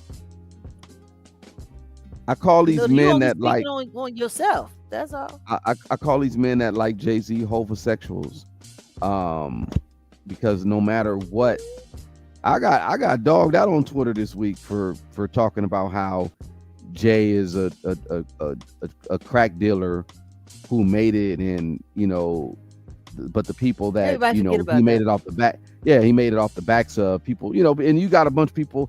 Well, a lot of these fools were straight. Like I looked at I was like, okay, you're in South Asia or you're in Africa or something. I'm like, come on, you're I don't believe you. I need more people. These accounts that be the bot game. Speaking of the bot game, that's why people were saying these sales were inflated and stuff like that. I just don't think people are really interested in seeing someone who ain't really dropped a new album perform. You're gonna perform some old stuff. I can go watch. I put this MTV Unplugged for a reason, because I wanted you to address this. What's this? Yeah, exactly. And that's what I said. Podcast vocals on Ether. Yeah, he said fuck Jay-Z. Yeah. But I don't want to get into the whole thing, because everybody, I'm supposedly, somebody said, oh, I've been following you on Twitter, but the dude don't follow me on Twitter. And he's like, yeah, you've been praising Nipsey Hussle, and Nipsey Hussle was a drug dealer. And I'm like, dude, I don't praise number one, I don't praise nobody but the Most High, right? And you sit over to my praising Nipsey Hussle, like, you're a sucker. I don't be on Twitter talking about it. I was like, y'all, I know who this is. Exactly. I know. Exactly. Yeah.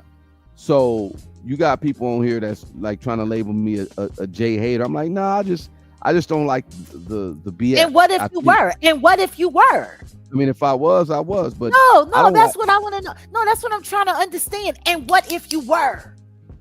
It don't matter. If I'm pointing out. And what? I'm just pointing out what's obvious. Because these people are sitting here acting like this nigga is really on the second coming. Like they're acting like he ain't just some dude.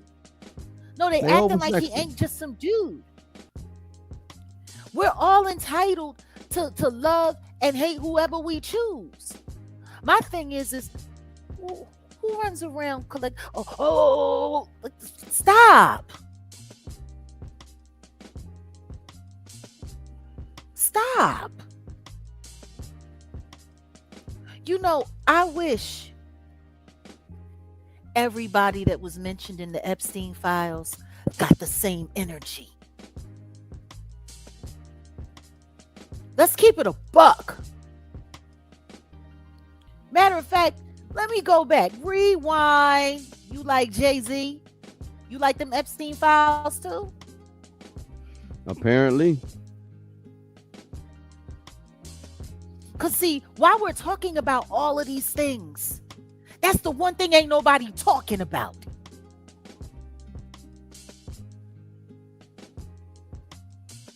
He was mentioned in the Epstein files. They were talking about the marketing plan that was built around his name to be able to persuade the black dollar to do what the power structure wanted it to do. Am I wrong? No. Jay-Z and Barack Obama got a lot in common. I want y'all to think about that. When it comes they to literally sat there. They literally sat there and explained in the files that his whole structure around who he is, his brand, marketing, campaign concept was all to force the black community and the black dollar to do whatever the power structure wanted it to do. Exactly. And just like Obama came in with that hope, right? Hope. Just don't, not even we're going to organize or no, hope. Not, we're going to make sure, black people get, no, hope. Hope. Y'all niggas better hope. Y'all better hope I do something. Jay-Z's the same way. Actually, anyway. No. He's busy convincing everybody that it ain't as bad as it is, or that it needs to be this way or it needs to be that way. We're past kneeling. We don't need to worry about this. We got a whole company called for prison reform, but what prisoners have they gotten released? Well, we meanwhile they got all kinds of money being passed through that joint. It's starting to look more like a money laundering operation than anything. Jag, if you got Meek Mills there, allegedly, Jag, the defending your freedom thing is gonna go crazy, because if this other stuff that's coming, man, like where was the prison reform with this situation? But I'm not gonna go there yet. I don't want to kick the chair. It's cool. Cool. We talking about a man who the CEO of his company had a young black man thrown in jail on multiple occasions just because she didn't want his black ass with her very Latin daughter. Yeah. We're talking about a man who chose a CEO who's known as a federal informant by trade publicly. We're talking about a man who chose the CEO who is not black of his company, who has all kinds of cartel ties and has been caught with more keys than a janitor. And we're talking about black excellence though at the same time, right? Like, come on. Black excellence, that's what we calling it? A den of thieves. Black excellence.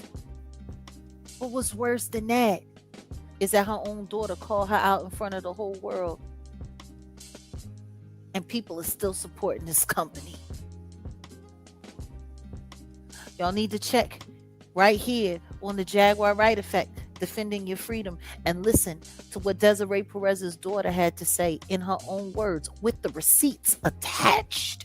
Body cam footage, paperwork, hospital, the doctors, the cops, the investigators, the whole team. I'm just saying.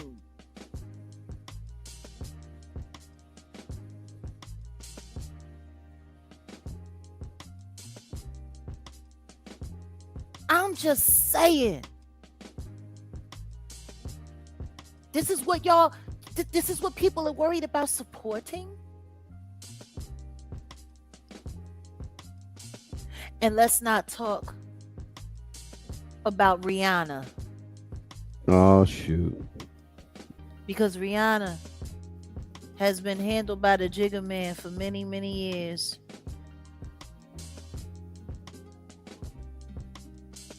And 3 days after he was asked by Nancy Mace to come to Washington, D.C. and answer a few questions about why he was on that file, her house was popped.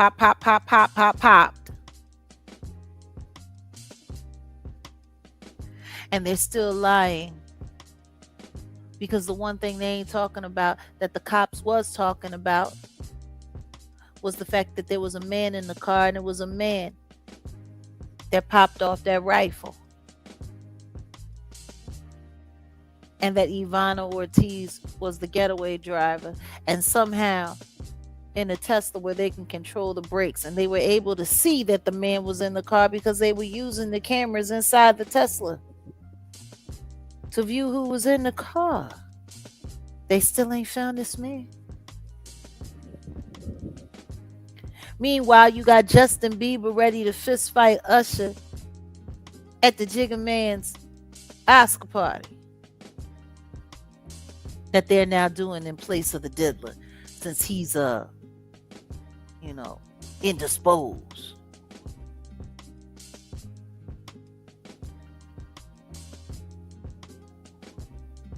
You got Britney Spears falling apart, and Rihanna conveniently under lock and key, hiding for her safety.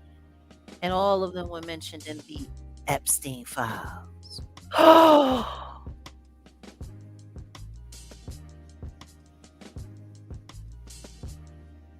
Am I making sense to anybody?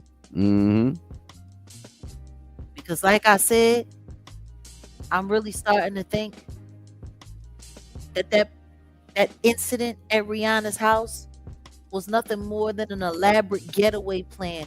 So couldn't nobody ask her to come to Washington and testify about shit regarding her beloved Jigga Man. Yeah, I think it's looking like he's going to have to. We'll see. I think they're really pressuring him to. Her phone numbers was on Epstein's cold log, and her boyfriend, the Saudi businessman, and his daddy was also named in his files as getting bitches from Epstein. Yeah, let me put it out there right now. I think his old friend Naomi Campbell had been training up on how to hold it down. I think she spent time over there on that damn island. And I think it was Jeffrey Epstein that made sure she got placed with those Saudi businessmen that he used to hook up with bitches that daddy and him used to bang together. Oops. Am I cooking? They did it to scare her, or they did it to make sure that she had a good enough reason to leave the country for her alleged safety, so couldn't nobody ask her no more questions. You got Britney Spears is missing. She got arrested for a DUI while she was sober. Is nobody paying attention? She got arrested for a DUI while she was sober. She passed the sobriety test and ain't nobody seen her since the arrest. Rihanna's gone. Both of them mentioned in the Epstein files. Usher and Bieber fighting in public. Yeah, what's up with that? About to go to blows. All of this happening around the same freaking time. And meanwhile, all the Jigga Man got to do is say, I'm going out on tour. Dude, you want to buy my ticket? And everybody forget what the fuck is going on. I wish everybody who's on them Epstein lists was getting the same energy. I'm sick and tired of people using this list like some selective outrage party. Whoever you don't like, you can use the files to run down. But whoever you do like, oh, anybody could be named in the files. Am I not making sense? Am I not making sense? Yeah, the DUI was fake. It had to be fake. She was sober. She gone. Don't nobody know where she at. Rihanna's house gets popped at in the middle of the day. They're blaming it on a woman, but there was a man in the car that was operating a firearm and don't nobody know where he at.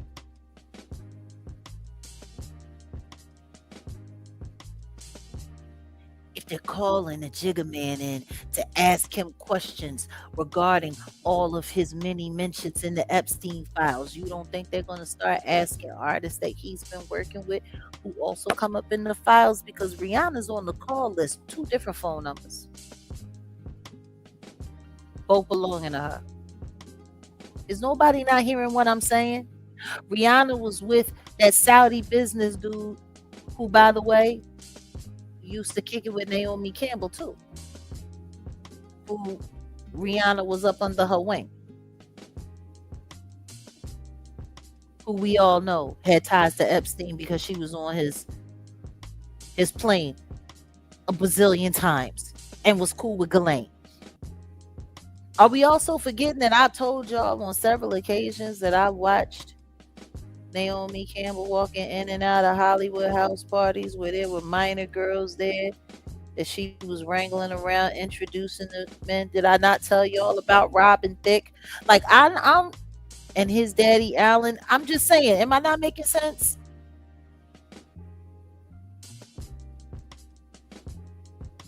What do you mean? What if he's compromised? Of course he's compromised. What y'all think, just because people live in the same house and create babies together, that means that everything's on the up and up?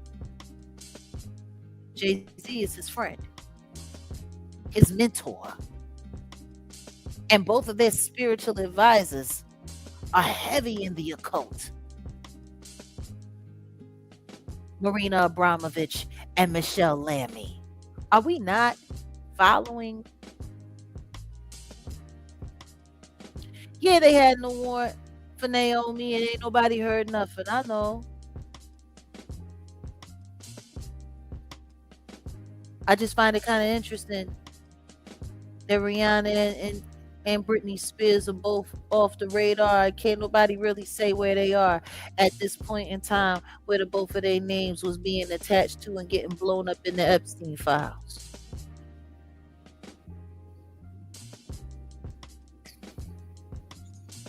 Diddy had his hands on Britney, and the Jigga Man had his hands on Rihanna. I don't know. Are we not looking at what's happening and what's being played with right in front of our faces?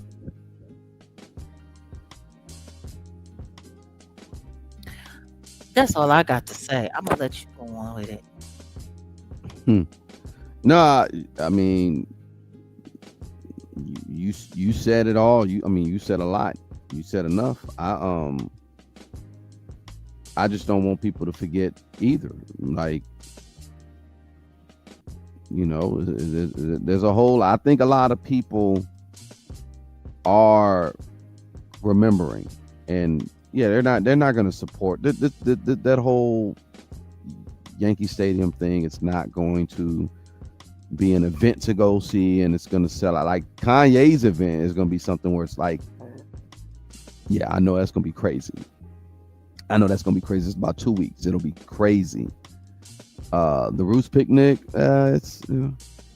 I don't think the game needs Jay-Z, like the shirt that he had. The game needs me. I don't think so. We don't believe you. We need more people. They definitely need more people buying them tickets. They exactly. Lie and say that it's sold out. Nigga, can you at least get it halfway home? You said y'all had 800,000 people in the queue. I'd have believed 80,000 people in the queue, but 800,000 people in the queue. We don't believe you. You need more people. Somebody come through asking questions, dear. What they ask? What they talking about? What they asking if that's you talking live? Why don't you ask? Answer. Yes, Oh, you cammed up, huh? You cammed up with the yams up. God damn it. Go ahead. Put your cam on and put the yams on. No, I'm good.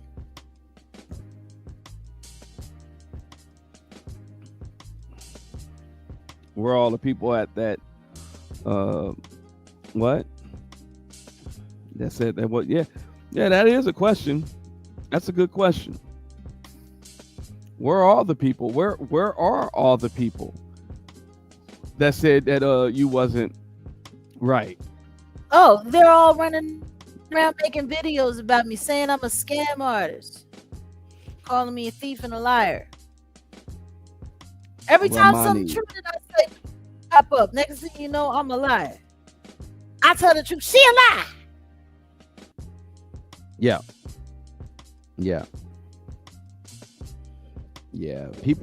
People are weird. They can forget when someone. No. People are weird because they can forget when you went on and said what you said on Piers Morgan. They can forget now, but they didn't forget when it immediately came out and Pierce's cuck ass was, oh, I have to apologize on behalf of. Well, like he said, his name was in the files 27 times for absolutely no reason at all. Yeah, I bet. Mm-hmm. Yeah. Yeah. At least he wasn't mentioned as a good friend like Harvey Leviathan. Well, yeah, he wasn't mentioned in that fashion, but yeah. Harvey still ain't saying nothing. Running his mouth about everything else, though. Had enough time to set up Britney Spears with that lying ass story about her and the DUI and having pharmaceutical in the system. The only thing that was in her blood was Adderall, and that's that's a typical thing legal for somebody with ADHD to take. It's legal. She's got ADHD. People with ADHD usually take Adderall for focus. I'm just trying to figure out how in God's name they got her on the DUI when she passed the sobriety test. And meanwhile, we have footage of Justin Timberlake drunk as hell. Timberlake drunk as hell. Couldn't even do anything in the sobriety test. Did you see it? I saw. Even lift his leg up. This is a really hard test to do.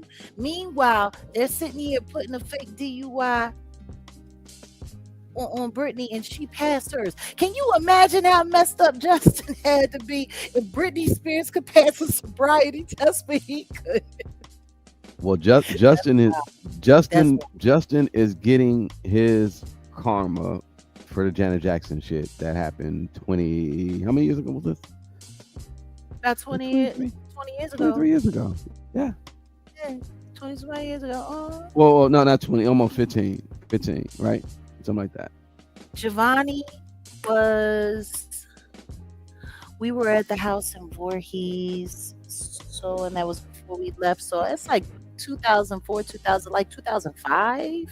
Oh, damn, it was. Damn. Yeah. I thought it was like in the 2010s. I'm tripping. Giovanni was about 10 years old. Okay. I think he was about 10 years old, and he would have been 32 this year. So yeah, it's been 20 years. Yeah. It's 20 years. He's Child, he wasn't drunk. He was drunk. Drunk. No, he was drunk. He wasn't drunk. He was drunk. Ooh. Yeah. But all the homosexuals, get out there and support your man, because we don't believe him. He needs more people. They're selling the tickets for 25% off. Already, they just went on sale, and they already grand opening, grand closing. Ain't that something? Well, why are they gonna sell out fast? Because they will sell out fast when they put a thing up there that say victims get half off, and maybe he would, Stop. That was a bad joke. Well, I was trying to play off of remember they made a joke that said something about Michael Jackson. Why is the Michael Jackson ticket selling so fast? Because the kids prices are half off or something. Something stupid. I didn't like Michael Jackson jokes, and I'm glad I had to give it up I was thinking about all the rappers and everybody that made fun of Michael Jackson back day. Even as benign as like Pudgy the Fat Bastard. Pudgy didn't mean it, but Pudgy, I don't think, no, Snagglepuss. See, this is how New York I am, and I'm an LA dude. I had Pudgy the Fat Bastard's first album, Give Him the Finger, and this was right after Dangerous. And Pudgy, well, not Pudgy, but like another rapper said, your rap styles is about as dangerous as Michael Jackson, right? So not a lot of people in hip hop really diss Mike, though. I'm gonna keep it a buck. But there were some, and most notably Eminem. And Eminem got Michael said, "Oh, I'm gonna just buy your publishing." Michael just bought his publishing. Like, nigga, I'm buying your shit. Nigga, you wanna know what's funny? Marshall was always, Marshall's Marshall. Yeah, I think he thought he was the sheriff. He gonna come through. But nah, believe be the hip hop cop.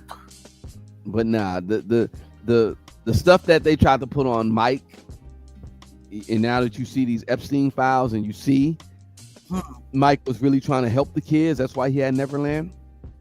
It wasn't about. It was about saving children. Yeah. Salute to We Woke now. Thank you, We Woke. Appreciate you. And that's why I'm like, it's crazy though, because don't forget when the Epstein files first came out, they had MJ was in the files, and they tried to make it seem like Jackson was in the files, when the truth is it wasn't MJ. The MJ that they was talking about was Muhammad Jamil, Hassan Jamil's father. Rihanna's date, the date that Like, this is insane. They literally tried to, and that's why I'm saying, just you gotta look. You gotta look. The MJ they was talking about was not Michael Jackson, but that's who that was the first pictures they started running out there. They looked for whatever they could find to throw it on Michael Jackson's name. Why? Why, when they knew it was Muhammad Jamil. They knew it was. So why were they busy trying to protect that Saudi Arabian businessman? Why? And blaming it on a dead Michael Jackson.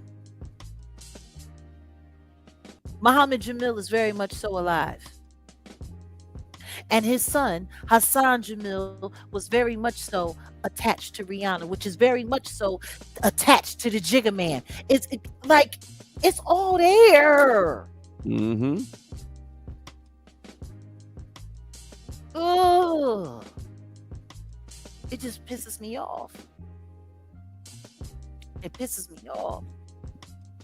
Yeah, man. It pisses me off because people are sitting here pretending, and they think that he's just going to go on the road. But look, just like it said in the files about the Jigga Man, they're going to sit up there and they're going to parade him out there, and he's going to lead the people like the Pied Piper, and have them look in the way that they want them to go and do it. Like it's disgusting. It's disgusting. To me, I find it. I just find it all very, very, very disgusting. Because they sit here and they tell you how these people mislead our people, sell our people out, sell our people off into bondage, sell our people off into slavery, do all kinds of things, and it's happening right here in front of our face. And meanwhile, everybody's just going along with it. Oh yeah, I want to go to the concert. Shame on everybody who bought tickets so fast. Hassan Jamil is a big investor in Rivian.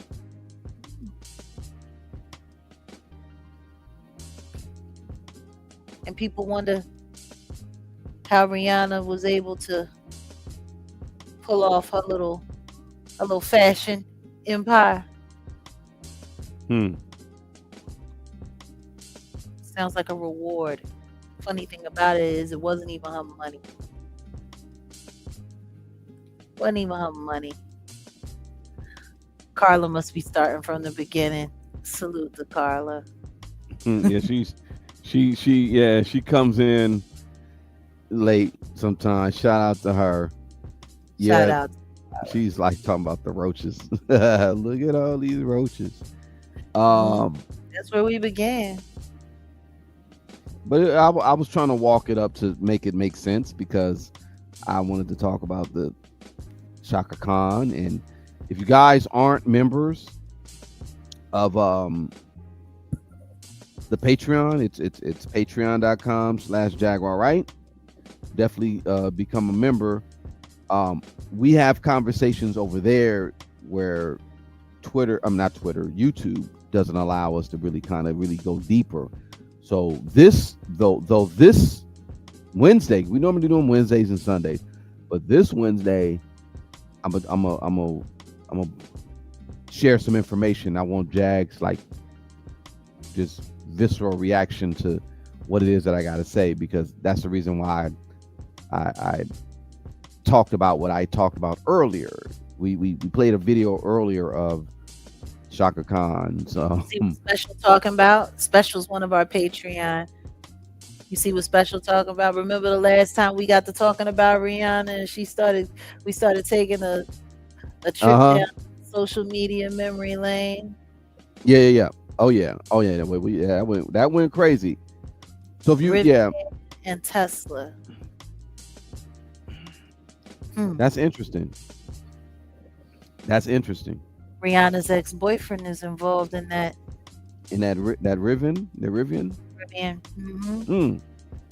Interesting. Mm-hmm. We Woke Now dropped another one. What do you say? Jay-Z as well as other entertainers was connected to. Yeah. I got talked about. My channel got talked about because and it got talked about by the CEO of Rock Nation because I highlighted that. I highlighted why is Jay-Z doing songs or doing videos with known Satanists? I don't get it. Like, I don't understand. But that was just me. I just highlighted that. I did a whole video on that last year and I got dogged out. Like, something's wrong with me. You want to know what's really interesting? The people that don't want to believe about satanic occultists affecting pop culture, government, and society, and heralding it off and blowing it all off as crazy notions. Like, don't get me wrong, I'm no fan of these manosphere guys, and that Sneeko guy, he's whatever he is. But when he got to talking about occultism and the music industry and all of that stuff, the way that Louis Theroux just dismissed him as instantly crazy, spouting conspiracy theory, that bothered me.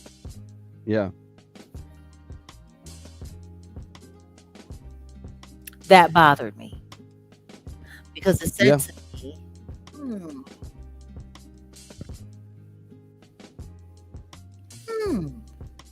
But I think the conversations that you have that we have on the Patreon are just, people appreciate it. And yeah, so Special, you said what you said, but we'll I think this Wednesday I'm not gonna make it. The free members can't hear it because I'm about to go in. I'm just keeping it a buck. And I think we there's certain stuff that we just gotta we really gotta start like touching up on. Yeah, I think there's certain information and you gonna Jag, like I said, I'm gonna let everybody hear it for the first time because I want them to really hear what you gotta say, because when I say it, we're gonna connect some dots. I think we're gonna really connect some dots. I think we've been connecting some dots here tonight. I think we're leaving people with some serious stuff to think about. Oh yeah. But we go deeper. We're a lot more candid over, on our Patreon. So it's we're there Wednesdays, we're there Tuesdays. Sundays and Wednesdays. So that's when we're there. But this Wednesday, it's going to be very interesting. I suggest y'all pull up, and if you want to be involved in, this exclusive conversation, you need to get your membership. Yeah. Because it's not going to be no joke. And this is not a conversation that we'll be having openly on YouTube. So yeah.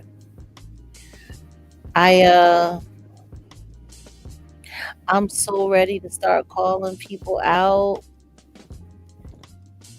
but I know everything in its own time. But I'm just sitting around and I'm just looking at the circus and I'm watching everybody play their part. I'm looking at large content creators going after channels they shouldn't even know exist for content.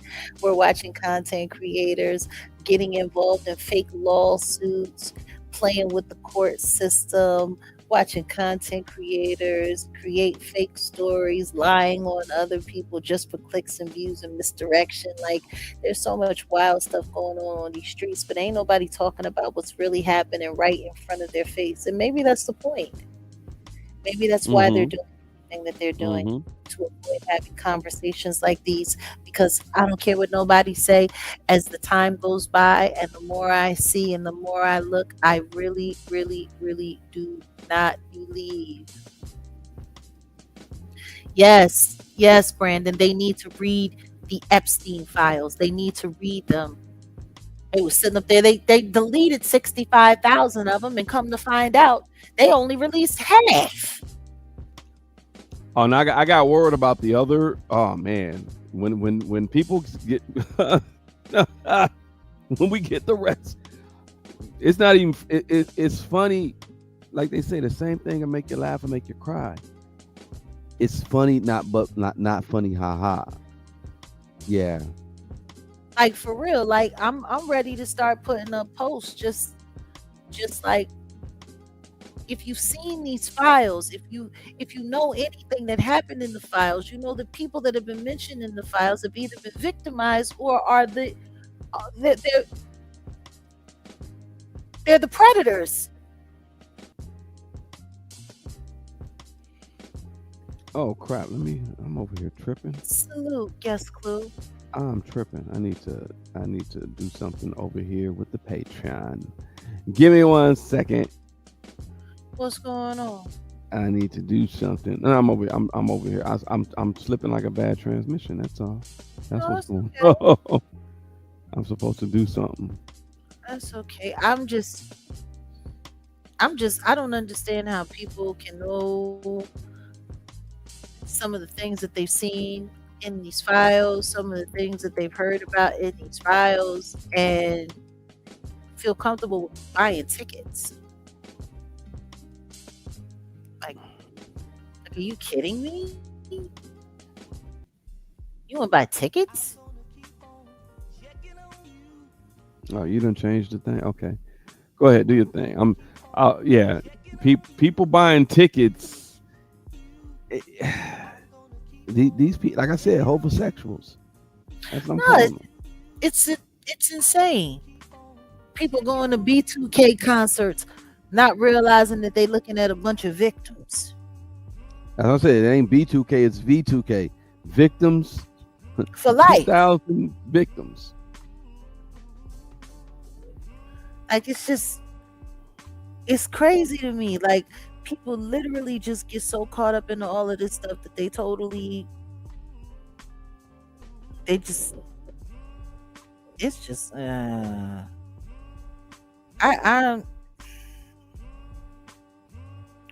don't get it. I don't get it. We woke now. What you got? You say something about these secret societies, the letter G. Yeah, I get you. God, which means, yeah, Gomer Oz. Oh, that's deep. I'm gonna look into that. The God, though, well, number one, yeah, we got to really break that down. God, that's a Germanic word. It's a German word. When we talk about us as original people, before there was God, there was really, we worship Bes and Beset. But that's deep. That's African. I don't know if y'all want to go there. But these people, when you talk about the key to understanding Jeffrey Epstein, tell me what you know about their God. They call what is his name? Tetragramma Anton. What's the name that you ask someone of Jeffrey Epstein's lineage? Let's just say that you ask them the name of Gamma Tetra Aten. That's supposed to be the name of God. See, I don't want to go too deep, and I don't want to get too deep because I don't want to throw people off.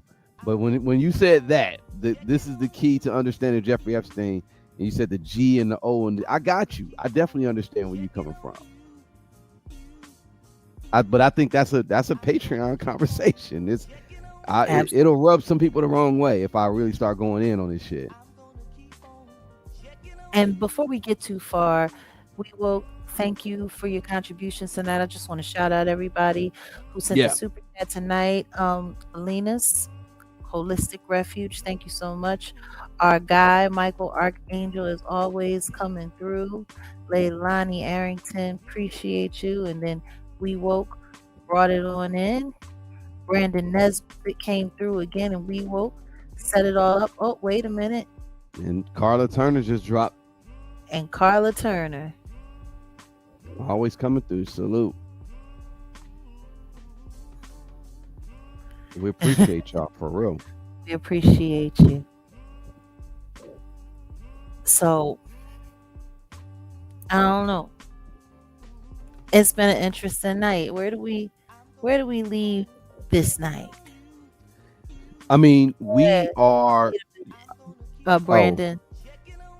He says Epstein has a statue of Moloch, a fallen angel. Moloch is an angel who demands child sacrifice. Burnt child sacrifice. Yep. You want to know what's interesting? The symbol for Moloch is the owl, which is what Drake used to have braided into his hair. It makes you wonder about that whole thing with Kendrick. You know, there's so much that people just miss that just passes before their face and before their eyes every day. And we gotta do better with being patient and making sure that people don't miss things. And it's everybody makes all kinds of content and does all kinds of things on this internet or whatever the case may be. What I'll say about our content is that I think what we really do is we just try to be a voice for the people, a voice to the people, to make sure they don't miss what's getting passed in front of their faces every day. And I'm grateful that we found each other and we started working together so that we could do this. But it's, listen to me, Brandon Nesbitt, there is so much when it comes to that owl that we could talk about. Oh, wait a minute, We Woke. They back again. We Woke says God comes from the Norse word God. And Gater, which refer to mortal deities that die and go to a place called, what is this, Damarong? God or Damarong is the origin of God. Also, the owl is Lilith, the night demon. See, I like it when the smart people start coming through, like the people that care about information and sharing information start coming through. If we do a whole theology side of the game, I'm gonna have to call Zoe Williams. I'm gonna have to call my man Griff. I'm gonna have to call Siddiqui. I'm gonna have to call Black Dot. We have to really go in. It's so wild to me because remember when, I'm trying to remember who it was when we were talking about the Super Bowl, and people were saying when you play with the letters a little bit. I'm about to post something here in the chat, but if you know, and it's so funny because I never thought about it before. I used to love like anagrams and stuff like that. But when you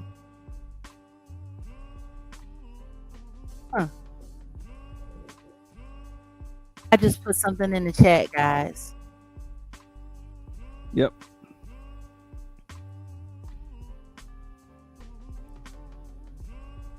I never paid attention to that.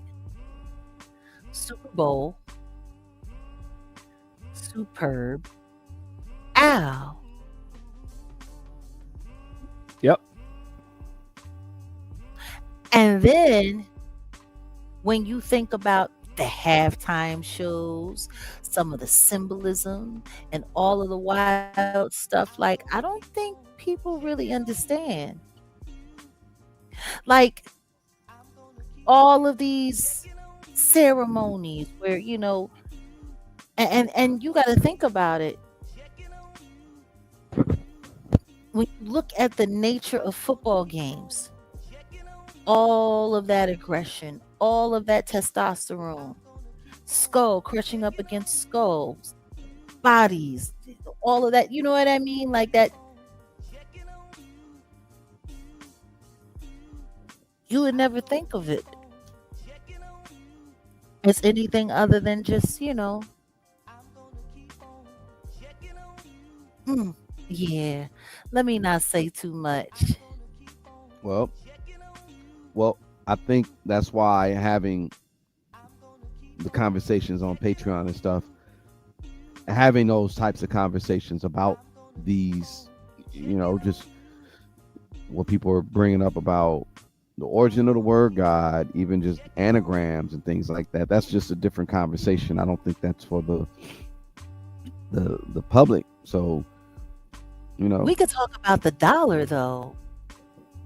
yeah, Like when it says in God we trust, but the God they're talking about is guns, gold, oil, and drugs. Maybe what are they talking about? God, gold, oil, and dope. I'm talking about the simple fact that there's the pyramid on it. Oh well, that's a whole. Come on. Because that's what the in God we trust. The pyramid with the all-seeing eye at the top of it. Yeah. It's a symbol of the Illuminati right there on the money.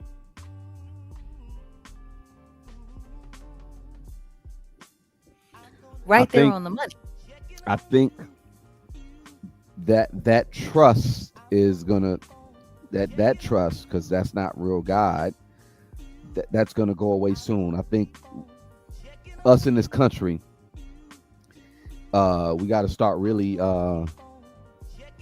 We need each other. I was just on the phone earlier today with an OG and just chopping it up about the importance of organization. And I know, you know, they say, you know, money and this and that, you know, you do need money or whatever, but you don't. We really need each other. This dollar is done. I want y'all to realize that the whole thing, and I'm not. I'll go deeper on the Patreon about it, but the whole thing with this whole AREN thing is really because of the dollar is being it's done. They're not accepting. Falling through the floor for years. And it's really done now. They're not accepting. AREN is not accepting dollars for the oil to go out of that strait to the rest of the world, which gives what they say like 70-80% of the world's oil. They're like, no, we don't want dollars, we want the Chinese yuan. So when money is worthless, because you could be a billionaire, and it's funny, your boy out here going out there getting doing all what he can to you know, get his bread, and the dollar is essentially worthless. What it comes down to it, you need the real God, you need the creator, and you need your family, you need your people and land. let's get on that. But go ahead, what do you say? No, it's wild. Go ahead, keep talking, because I was just remembering something last summer during the trial there was a lot of stuff that was going on. And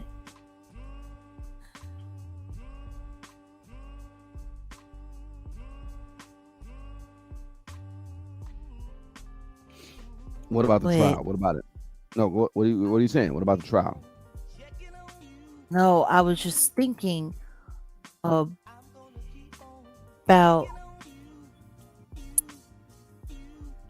their movements last summer. Hold on a second. I need to share this page. Go ahead. There was a lot of stuff that was happening last summer that people ain't paying attention to.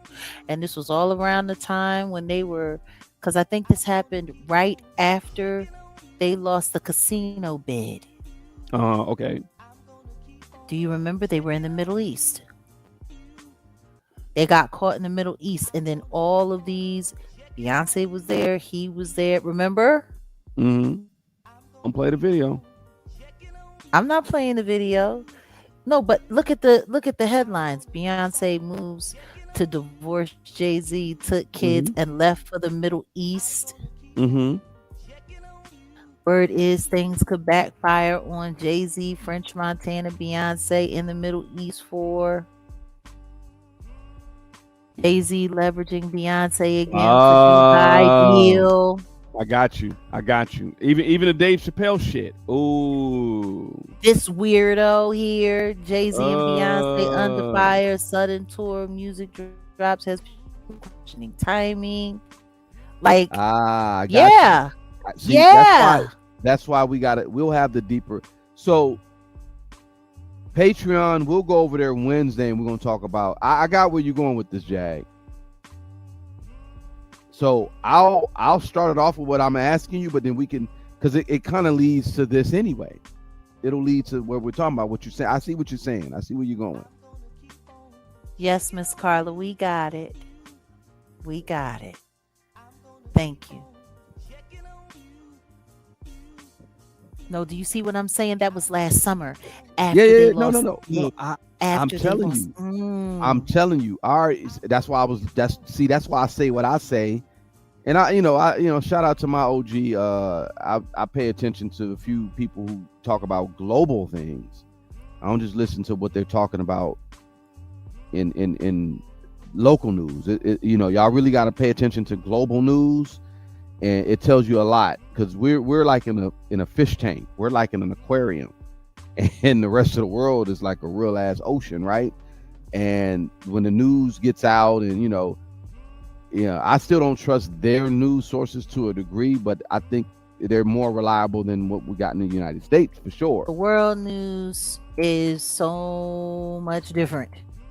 Yeah, of course. And it's still, I mean, you got the hand, you got the minds in the hands of the Murdochs and the Rupert, we still have that out there.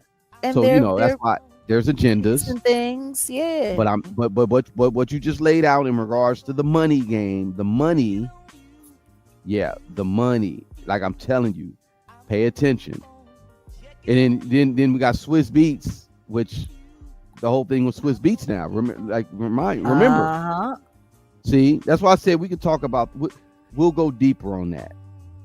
And it's all tied in. And his baby mom talking about she's trying to file charges. He done took the child from her.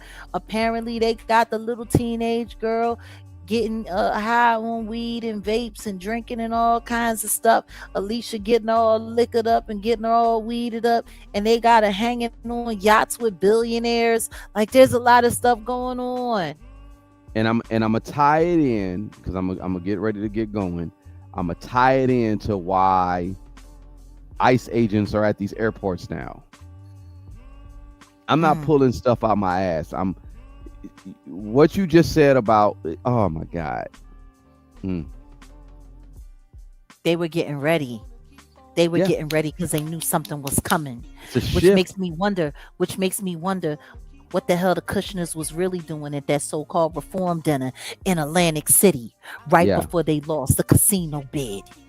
Look, And let's not forget, Jared Kushner got his own little love affair going on over there with the Saudi prince. yeah, yeah. I'm gonna save it for the patrons because Ooh. I got a whole lot. Don't look. I got a whole lot. I don't wanna. Yeah, I got a whole lot that I'm just like, ooh. Yeah. And all we're doing is connecting the dots and it's making sense. Yeah, we're gonna have to do that over on Patreon. Look, y'all, it has been a night. I think this is a good exit point. I think this is a good place Yep. to land the plane for the night. Yep. What do you think? Yep. This is a good way to end it for sure. Yeah, but Wednesday is gonna be a heck of a day. Y'all might wanna stop through. Y'all might want to stop through. We might have some interesting intel for y'all. But what I will say is like I've always said. Hold up, let me see if I can catch it. Don't, don't, don't,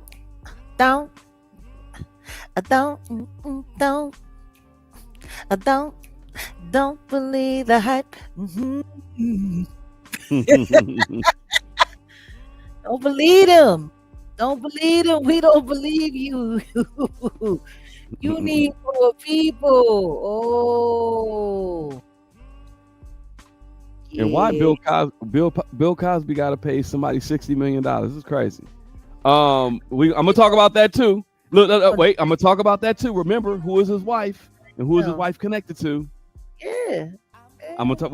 We're gonna go in. We're gonna go. And if y'all ain't caught on, only thing I can say is because if y'all ain't figured it out, some of y'all don't want to hear that because you don't live in reality. But I'm telling you, as a psychologist, I'm not going to be able to psychologize all of them on the corner.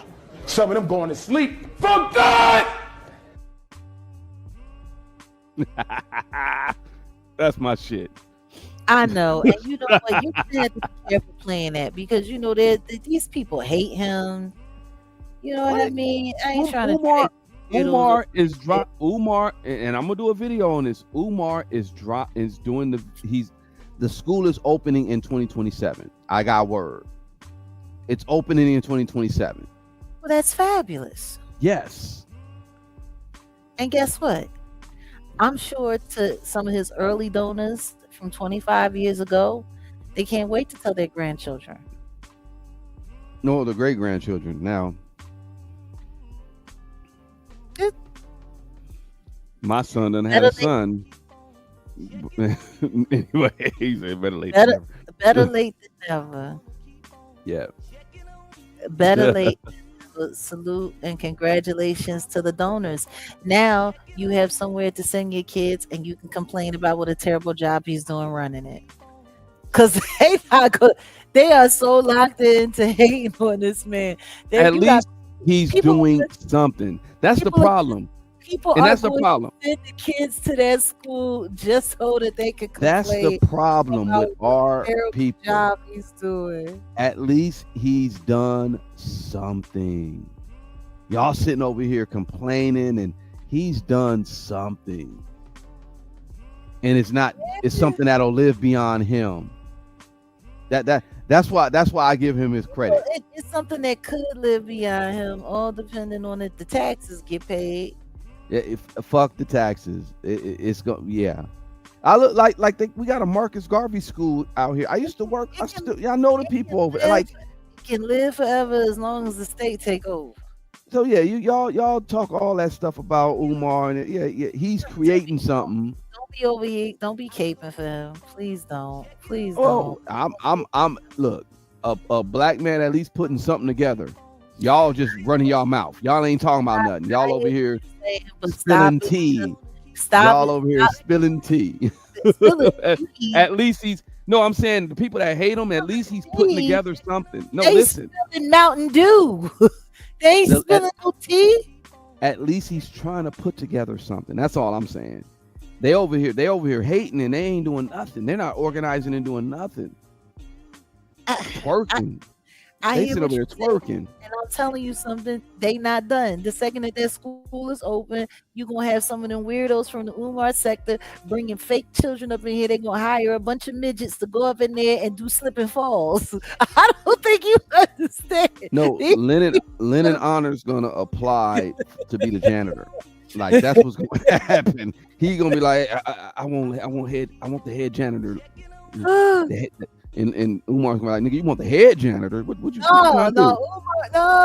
Lennon ain't gonna be doing that. He's gonna want to be the computer lab tech, so he can sit up in there and be hacking stuff and dropping off. No, I see Lennon Honor more like the groundskeeper Willie without the hair. That's what I see. What is Lennon Honor going to do if that school opens up? What's he going to do? He gonna have a stroke. His whole, he spent almost a decade. He gonna have to shut his YouTube down for good. No, he's not. I'm telling you, he's going to do everything that he can do to get that school closed. He gonna be calling. He gonna call in fire. He gonna call in. There's fire at the. He gonna be calling in all kind of bomb threats. They gonna do a wellness checks on the first. God damn. Oh yeah, I'm. They gonna call everybody. They gonna call everybody. I'm telling you, they can't open it. If he opens it, he's opening the school. I'm telling you, 2027. It's gonna ruin their lives. It's gonna ruin their lives. Lennon Honor is going to cry the day that school opens up. Sit up there. He's gonna call for a wellness check on all of the computers, a wellness check on all of the textbooks, everything. I'm telling you. He's gonna call in health department. He's about to get his. Yeah. He's gonna go from check gate to textbook gate. Yeah. Well, McGraw-Hill is not the publication that the school get their books from. So, yeah, they gonna But no, for real. Study out of the Book of Hove. Shit. Lord have mercy. All right. I can't. Anyway. We can get up out of here again. Left on a high note. That was good. Yeah, y'all. I mean, there was an event going on today. I was gonna pop up, but I didn't. But there's because I don't really know who this guy is. Shangri-La, what's his name? Sagan Lockhart. He has a film called Shangri-La. It has Freddie Gibbs, The Alchemist, Anderson .Paak, DJ Paul, Kanye West. Interesting. And it was in Eagle Rock. I was gonna pull up, but they're doing it at this little theater. This is but let me share it. This is the type of stuff we are gonna start promoting as an organization, because in all honesty, we really should be talking about what somebody say. He gonna do what? He gonna do what? He gonna interview the student. Yeah, exactly. Exactly. And you know what? I hope somebody call the police on him and have him charged as a predator messing with mine. He's like, see, Pastor Bussy has been coming to my school harassing my kids. Let me repeat. Pastor Bussy has been coming to my school harassing my kids. Pastor Bussy has he gonna say it 3 times so niggas know it. But yeah, here we go. Shangri-La. It gotta be a short film. It's gotta be maybe an hour. I don't know. But and then they have it on this, I guess, this app, this Easy Live app. See, y'all, I don't want to talk too much about, what happens in the future, because it's really about putting it in action and then really moving.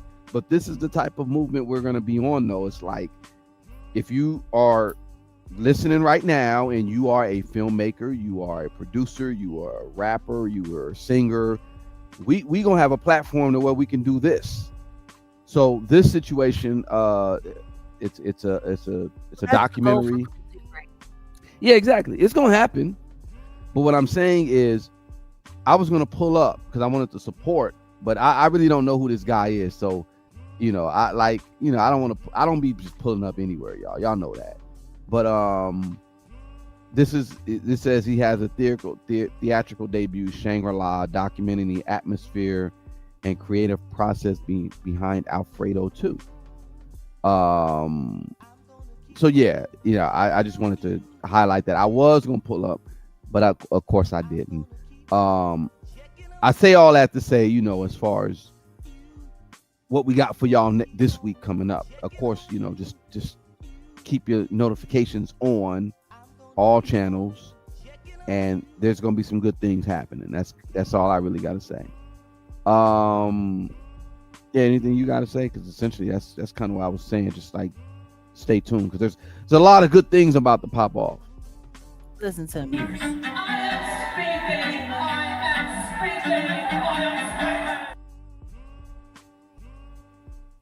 You hear me? That's all I got. You're speaking. That's it. I was That's speaking. it. How much was that root picnic? Nice to attend. Oh, my is in here going in on that. Yeah, y'all. And Carla's, I guess she's a little behind, but Yeah. I'm gonna talk. There's something going on with this TDE stuff, but I'll say that I'll talk about that. I'm gonna talk about that. That's all. Okay. It's a lot. It's a lot. But anyway, that's it.